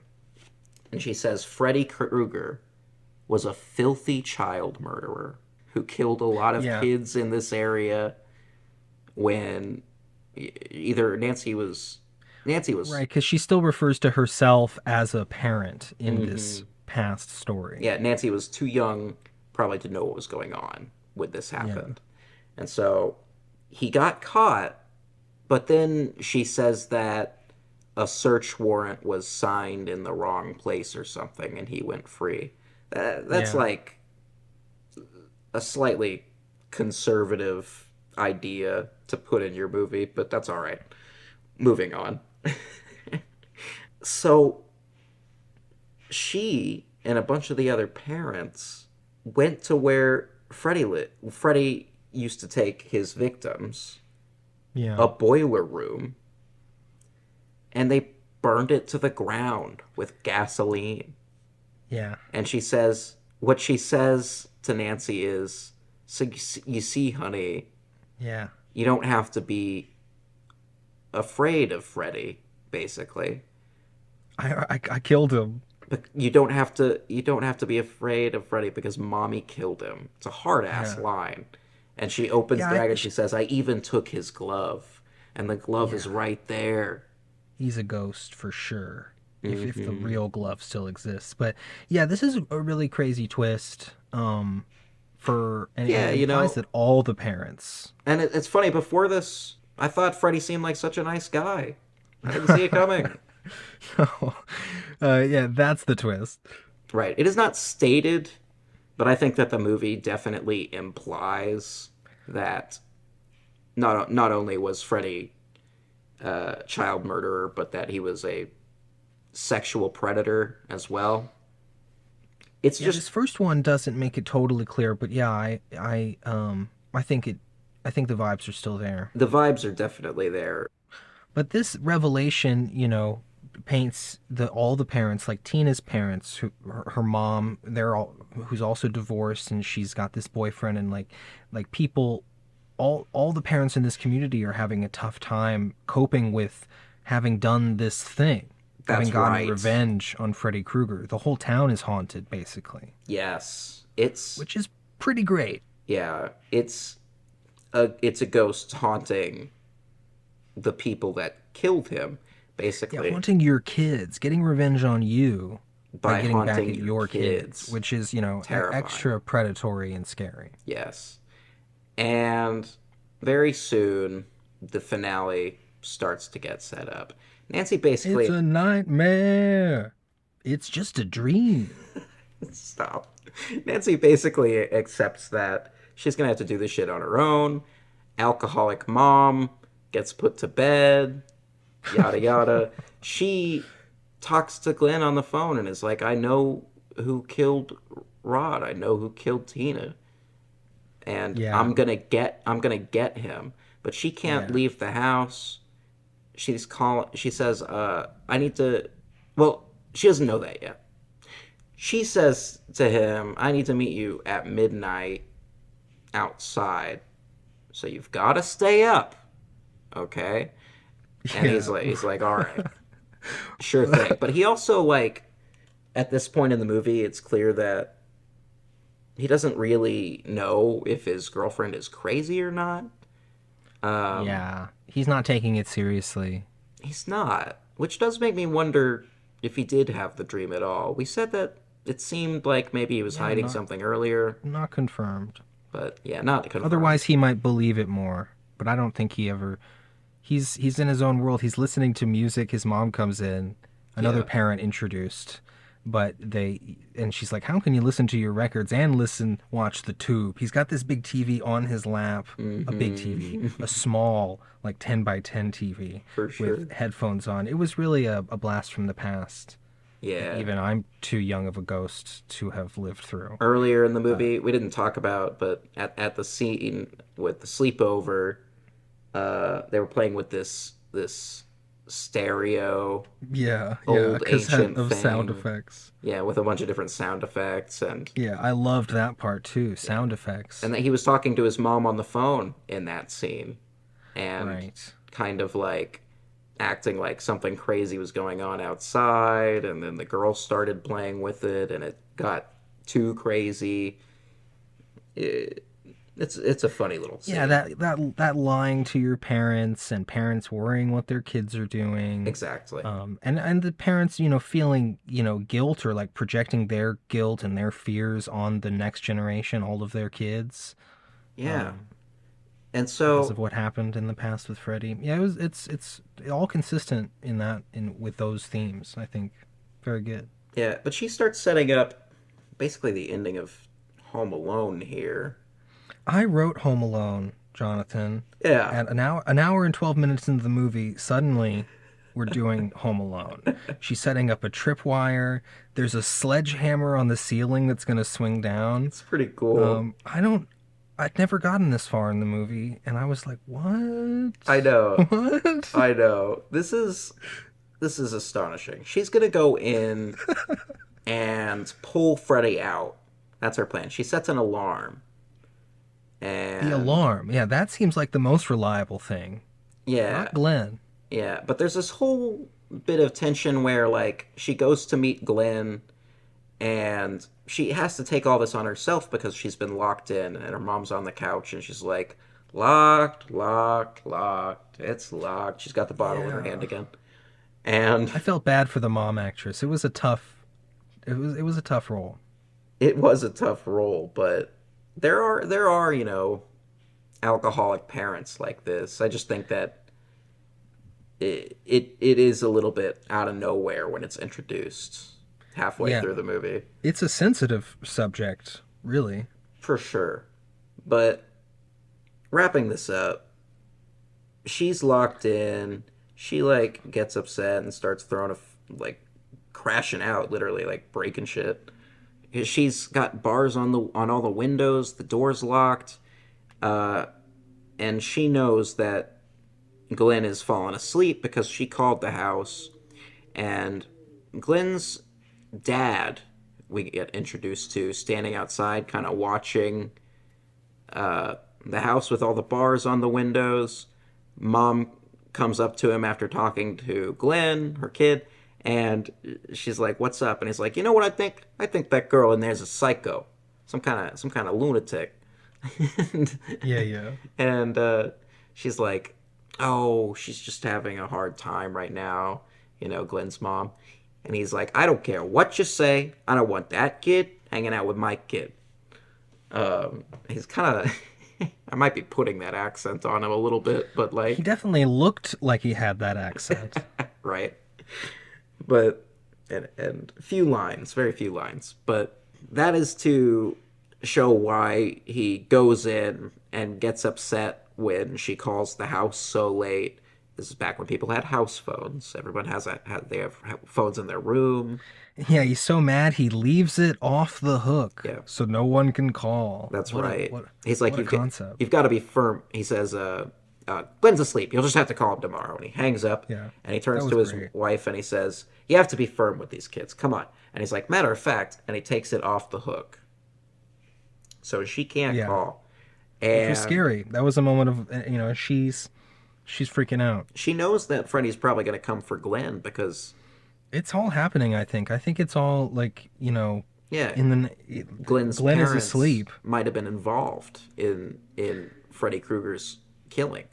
They were But definitely. I think it has to be assumed that all of the four character kids, all of their parents yes, were involved. and so they, unfortunately, through not listening to the kids in the movie that know what's really going on, accidentally let their son die by Freddy It Krueger. it was pretty unceremonious. Well, It was like Johnny Depp got canceled halfway through production and they just decided to kill him really quickly. It's like he's in bed like it's not a dream, and the next moment he's been full body sucked into the bed and my replaced gosh. with a spout of spouting blood. He's Yes. gone. He You know? and the TV and the big stereo he's listening to music, they all go down the hole. That was an impressive stunt. It was. And then And the blood was crazy. it all sprays up everywhere. So much blood sprays up all into Another upside down set, which was really cool. And the mom, I mean, the mom's coming in and seeing what was going on. That was really upsetting. yes, Parents, for sure. Yeah, parents seeing their kids. That's the worst. for sure. Scream has that too. I hate that. It did remind me of the elevator doors opening from The Shining a little bit too. Yes, the torrent of blood. I thought that for sure. 4 years earlier, Oh wow. the movie anyway. It But feels like a longer time between those two movies, but yeah, you're right. but cops show up. In fact, Nancy's dad shows up, and he's getting warned going in by everyone. They're like, "We don't really know what happened here. We've never seen anything like this." Yeah, I thought Nancy was going to be in the room when it happened, like Rod was, and that she was going to be blamed, and that's why, like, we were setting up Glenn's parents being suspicious of her. But he was by himself. Yeah, nobody else was in the room with him, and it's impossible to explain.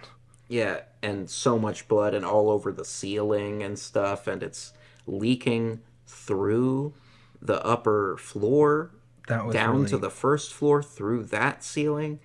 very successfully horrifying. Yeah, And the dad sees that, and he's upset like that. Yeah, parents, man. yeah, and he has a conversation with his daughter on their phone. Right, On she their- calls that house. Yeah, 'cause she's again. locked in her own house. Yeah, and she's like, "Dad, you need to break down this door if you see anything funny." In like about 20 minutes, she's about to go do the thing.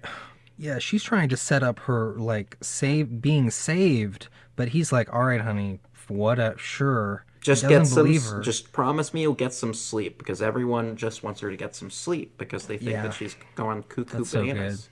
And she sets an alarm. She sets up all the Home Alone traps. Right. Yeah. Very cool. And Goes to sleep on then command. I can never go to sleep this fast I before I know was a ghost. Like she's like, all right, I have 10 minutes to be asleep and catch Freddy Krueger starting now.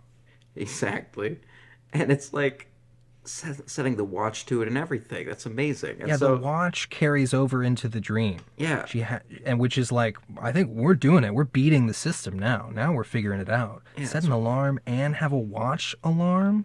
it's This wild. is the 80s. This is the future. Yeah. But so you fight something kind of unknowable with technology, right? Modern Mm. technology. That's Mm. interesting. But she does find Freddy in his little boiler room. She goes through his boiler room. It's a part of her house now, under the basement where his glove was, and she goes down there and she pulls it out of the same furnace, but there's nothing in the rag because Freddy's got the glove in her dream. That is interesting. Yeah, and then there's more stairs down to the boiler room again. So she goes down there and she finds like objects that were her friends and her boyfriend's. She finds her boyfriend's headphones covered in blood, and she gets really angry Yeah. and she's like, "I know you're here, Freddy. Where are you?" And then he pops out, and they, well, he chases her for a minute, but Yeah, she we do like, some classic chasing. yeah, but Got she to. very smartly like jumps off over a rail on this catwalk that they're on, and then she falls into a new scene. She falls into like the bushes outside her Into house. the bushes, yeah, more Yeah. bushes. So it's like a dream where, like you're falling and you end up somewhere new, I I guess. loved all that stuff, Yeah, you and know. And her then watch starts going off and instead of running, she's suddenly like running towards him. yeah, to grab him and try to pull him out. But then she wakes up, the alarm goes off, she wakes up and he's not there. And there's a moment where she's like, "Oh no, I have gone crazy." But then he pops up behind the Yeah, bed right right. behind her, and he's real, he's here. Right. And Is it a dream still or is he really in the world? well, Well, let's keep going. Yeah, I don't know. yeah, but she does get a bunch of hits on him Right, at some this Home scene. Alone style hits. This is all extremely funny, and Yeah, she like got a light bulb and filled it with shotgun shell powder earlier and put it in a lamp, and so no, it explodes at one point. oh, that's a What crazy are we trap. doing? These are hardcore traps that Kevin McAllister can't get away with doing in his. I guess Some so. of his traps are a little hardcore too. Yeah, Like, he lights some heads on fire. yeah, and the nail in the foot always got to me as a kid, but we're not talking about Yeah. that movie right now. Yeah, yeah. But she hits Freddy Krueger over the head with a coffee pot. She obviously traps him behind the door and like breaks a window and starts screaming at the cop across the street. It's what's his name again? Sergeant. Sergeant. Yeah, her door has like a window on it, and Freddy breaks through, or not a window, a mirror, and he breaks through the mirror. That was a really epic shot. He can't be stopped. Yeah, she can't be stopped, and Freddy gets hit by the. Did you say this part already? Oh. He gets hit by the sledgehammer right in the Yeah. tummy, and bows over, and he goes, "Ugh." Yeah. What is going on? He's getting like, he's taking serious. It's such She starts good. taunting him. She's like, "Come on, Freddy, I you can know, do." comedy, comedy Like, gold. yeah, I was laughing. And yeah, she explodes him. Jesus Christ. After he gets hit by the sledgehammer, he like doubles back and falls down all of the stairs at her feet. And that's when she Right. explodes the light bulb on him. Yeah. But then they go downstairs to the basement and she sets him on fire with Yeah. gasoline with a This, even though he is a an evil predator, I did think it was pretty hardcore, cold hearted to light him on fire. well, it's the way That's he how you gotta actually do it. died. It's like a curse. It's like a ghost, Yeah. curse. Yeah. killing the ghost the same way they died in real life. Uh, That was hardcore. I loved it actually. I mean it was upsetting but I was like, wow, it was a burning good. him. I was still laughing at Freddy Krueger running around on fire. I'm sorry, Oh, because there it's was a Freddy lot of Krueger. running around on fire. Because it's Freddy Krueger, it's funny. He's Yeah, just that was he's surprising to me. I didn't think it was going to be that funny. I don't know, but he just Interesting. it's funny how much he gets the shit beat out of him in this scene. You don't expect it at all. Um, No. I don't think anything Yes. like this ever happens, Jason Voorhees. Right, how do you set Freddy versus Jason with these tonal differences? I know it was an odd decision. We will I, probably I get really do there. look forward to that I because know. Jason is also a ghost, famous ghost. Or famous undead something or other. Jonathan, We can talk about it later. he died at camp as a kid. Yeah, but He's possessing his own dead body. What yeah, about that? like I'm just saying that there's something going. He's physical. He's a physical being. He can do physical things. There's something weird Right. going on there with Jason. I think Freddy is much more ghostly. Yeah. Yeah. Typically ghostly. The tones don't match. Um, I compared Brad Dourif's portrayal of Chucky in Child's Play to Freddy Freddy. Krueger. Yeah, I understand that comparison. I think Very, Chucky but might get a little more opportunity to shine, even though he gets maybe more material. maybe so, but in the second half of the movie, yeah, and he has that first scene. But what I didn't talk about in that episode, and chose to talk about in this episode instead, is so raunchy. Freddy Krueger famously is. It's very odd when a lot of people first actually watch a movie with the character. They don't expect it necessarily. Yeah, And you're so, looking at him. so you know, Rick and Morty, of course, has this famous Freddy Krueger knockoff character that they have to run and hide from in one of the realities they jump to. And Freddy Krueger is like, "You can run, but you can't hide." And then they're like, well, "Wait, but why can't we hide? Wouldn't wouldn't he say that if he didn't want us to hide?" And so they just hide. And he like has to go around looking for them, and he keeps going, "You can run, but you can't hide." And he opens up another thing. He's like, "Ah."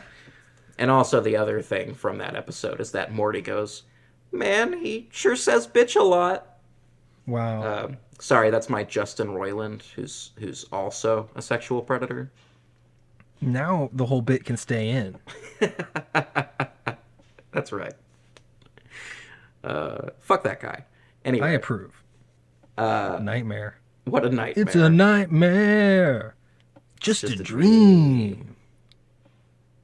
It's a nightmare. We can't stop. Don't worry, Jonathan. I know how long we've been recording. I timed it this time, and I've been looking at it the whole time. It's I'm okay. looking at it too. We It's a nightmare. all right. Well, we'll wrap it up real quick. Okay. The conclusion. Nancy takes the advice of Glenn to take away the ghost's power, and she says, "What does she?" How, Well, she thinks that Freddy is dead for a minute, but like literally fire is going off in that, and it's like smoke is coming out the windows, and so the cop watching from across the street, like Nancy's dad asked him to do, just in case she tries to sneak out or something. He's like, maybe I should get the lieutenant after seeing all the smoke come yeah. out. And so he runs over there and he's like, I need some help. And they bust the door down. And she's about to take them to where she killed Freddy, but then she sees that there's fiery, burnt up footprints on the carpet leading upstairs. And she's like, oh no, he's after Mom. And so she Yeah. she Oh like yeah. How did I has to already step forget? around the fire This is horrible. with her bare feet in the scene. The actual actress Heather Langenkamp. Yeah, the fire was seemed pretty real. Yeah, I was like, ooh, I would be a little bit nervous about doing that if I were an actor, stepping around that in my bare feet.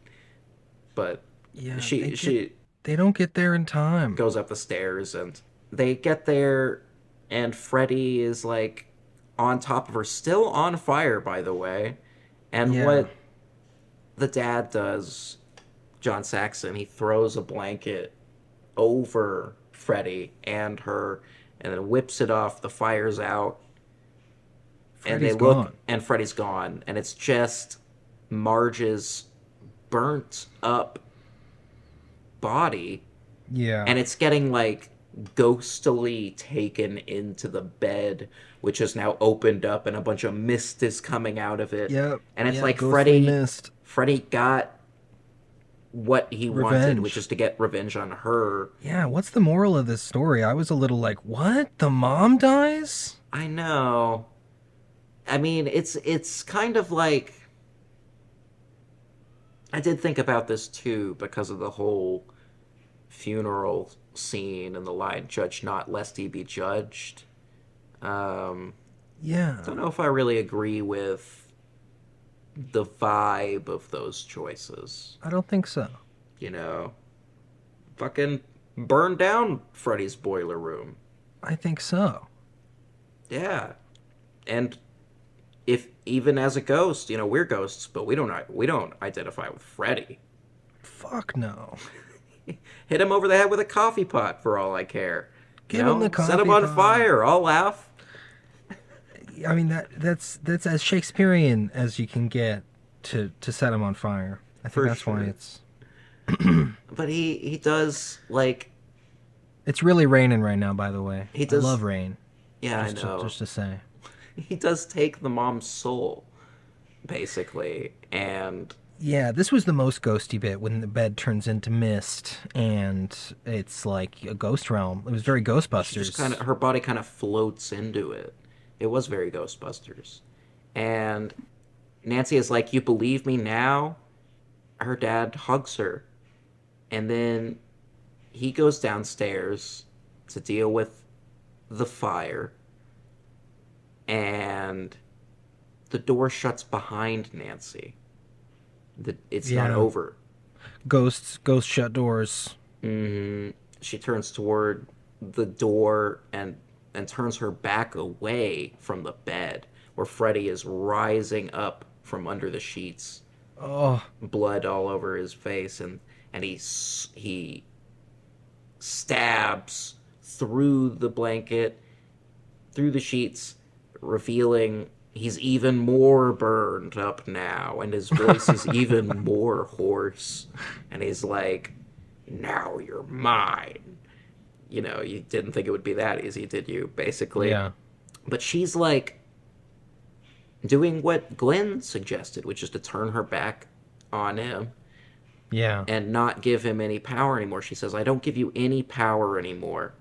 Now I know you well enough, Freddy. This is all a dream.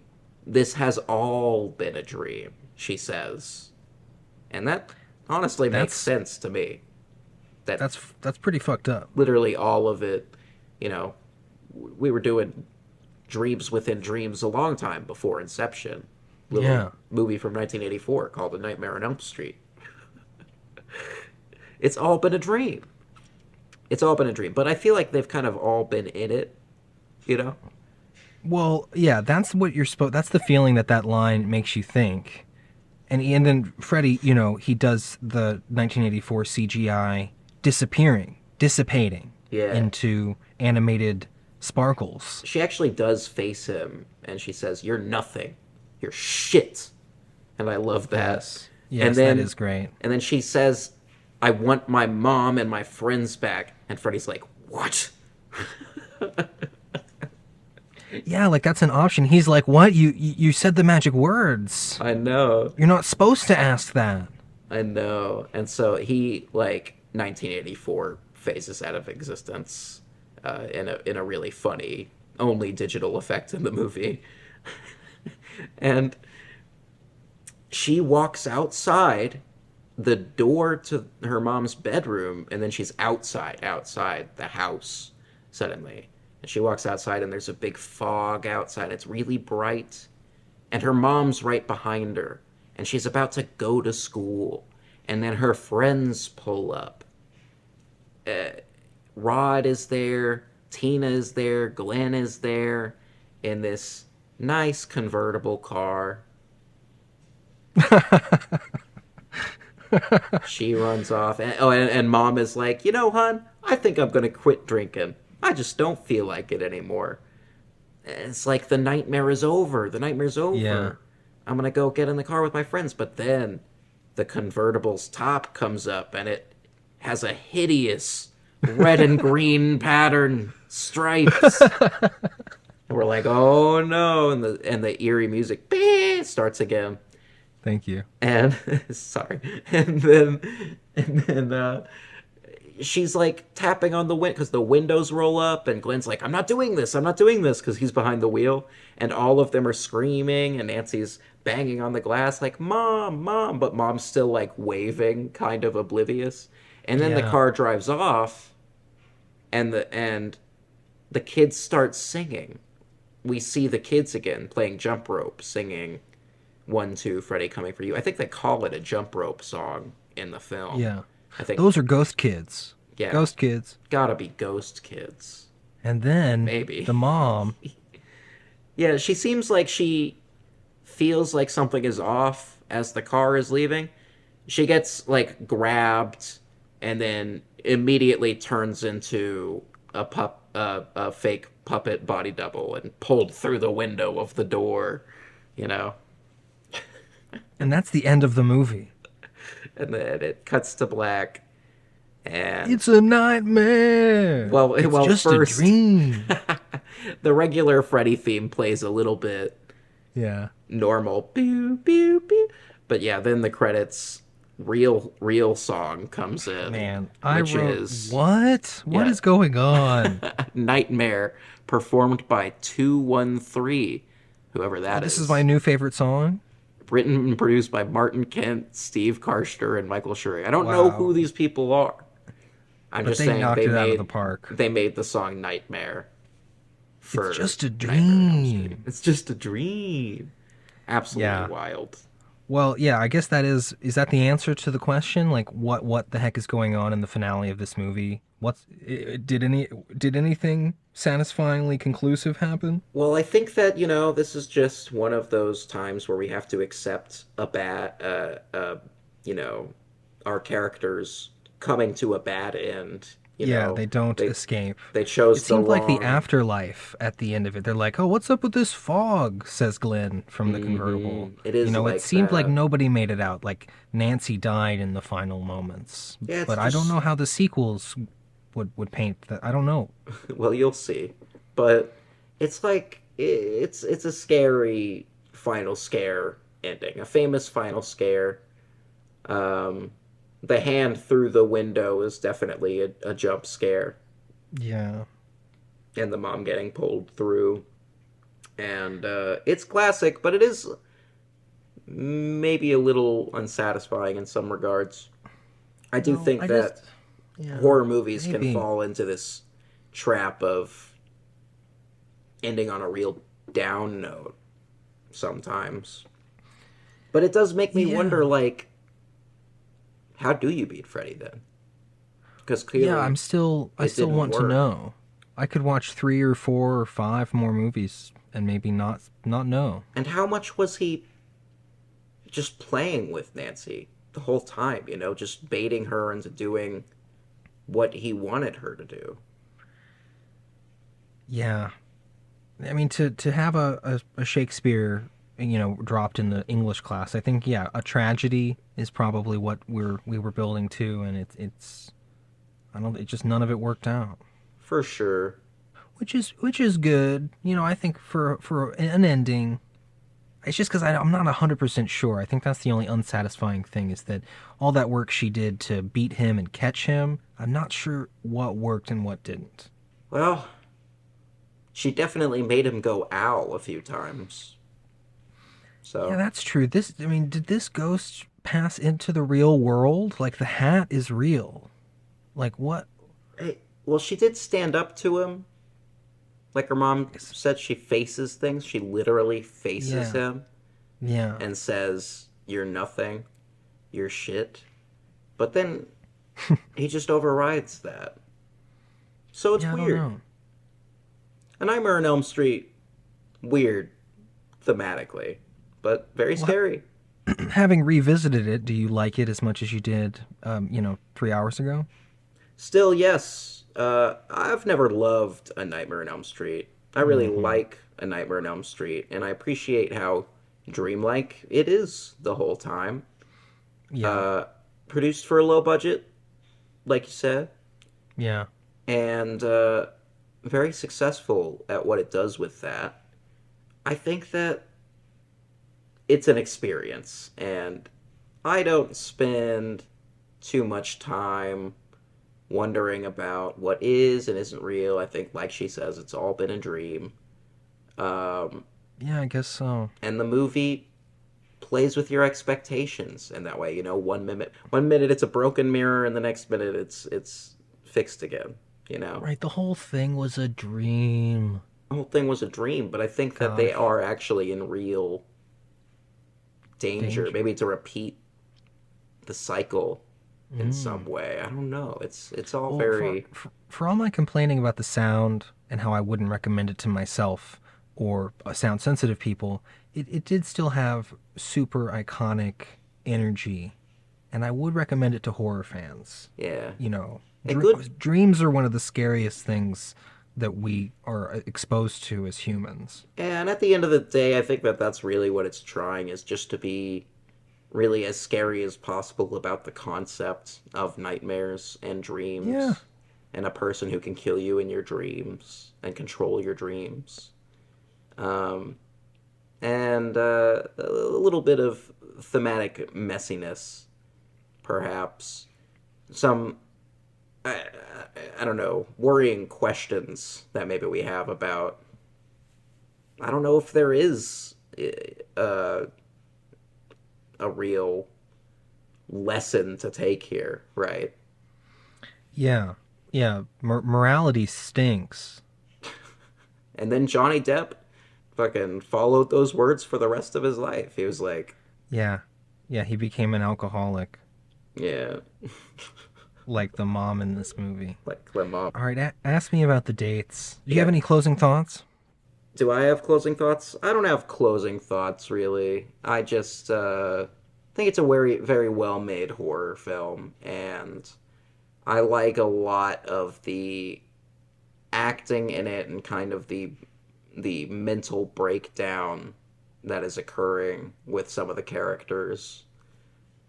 Um, I just think it's a vibe. Yeah, I think it's a vibe. I think it's skin crawly, Wes Craven goodness for the most part. yeah. Nasty Very man. good. Thanks for the good movies, Wes. Vern, do you have any good dates for this movie? Well, thank you for asking. You're referring to our famous section on dates, and the That's right. answer is pretty much no. Thankfully, because we're running out of time. But coincidentally, big coincidence. Here's the one date. Here's the one date. Not This movie did not come out on the same day as any other famous movie, but historically on the same day, right? So this movie came out November 16th, 84. Also on November 16th, but of like, maybe in the 90s sometimes, Hmm. Home Alone came out. Oh, we were Home talking Alone. about that. And we Wow, were talking about that. look at that. That's a November 16th movie for you. Well, cool. And also, of course, in 2001 on November 16th, the first Harry Potter movie, the series that Oh, shall not be named. yeah. That's the franchise that shall not be named. Vernon. Yeah, I'm gonna have to. the I'm gonna have to yeah, censor that. Harry Potter and the death of J.K. Rowling's career. A series with no ghosts that we will never talk about because we have Hmm. no need Yeah, or, I'm or pretty sure reason to. there's never been a single ghost in it. Not that I recall. I wouldn't know. I blocked all that out. Yeah, no more dates, but I had a really good time talking about the movie with you. For sure. Yeah, Thank you for your time. me too. Sorry we went so long.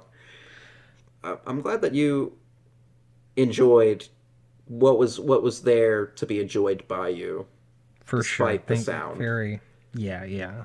It was enjoyable. But yeah, this was a benchmark. We had to do it. Get our first Wes Craven in there for Yeah. episode 10. With all that being said and done, this marks the end of our communal with the living. Say goodbye to the dead. Vernon, you want to take us on out of here? Thank you, Jonathan. Everyone, please like and subscribe. If you like this video and then go like a video with 1 million views, that would actually be really helpful. Thank you. I love you. Peace and love. Peace and love. Boo.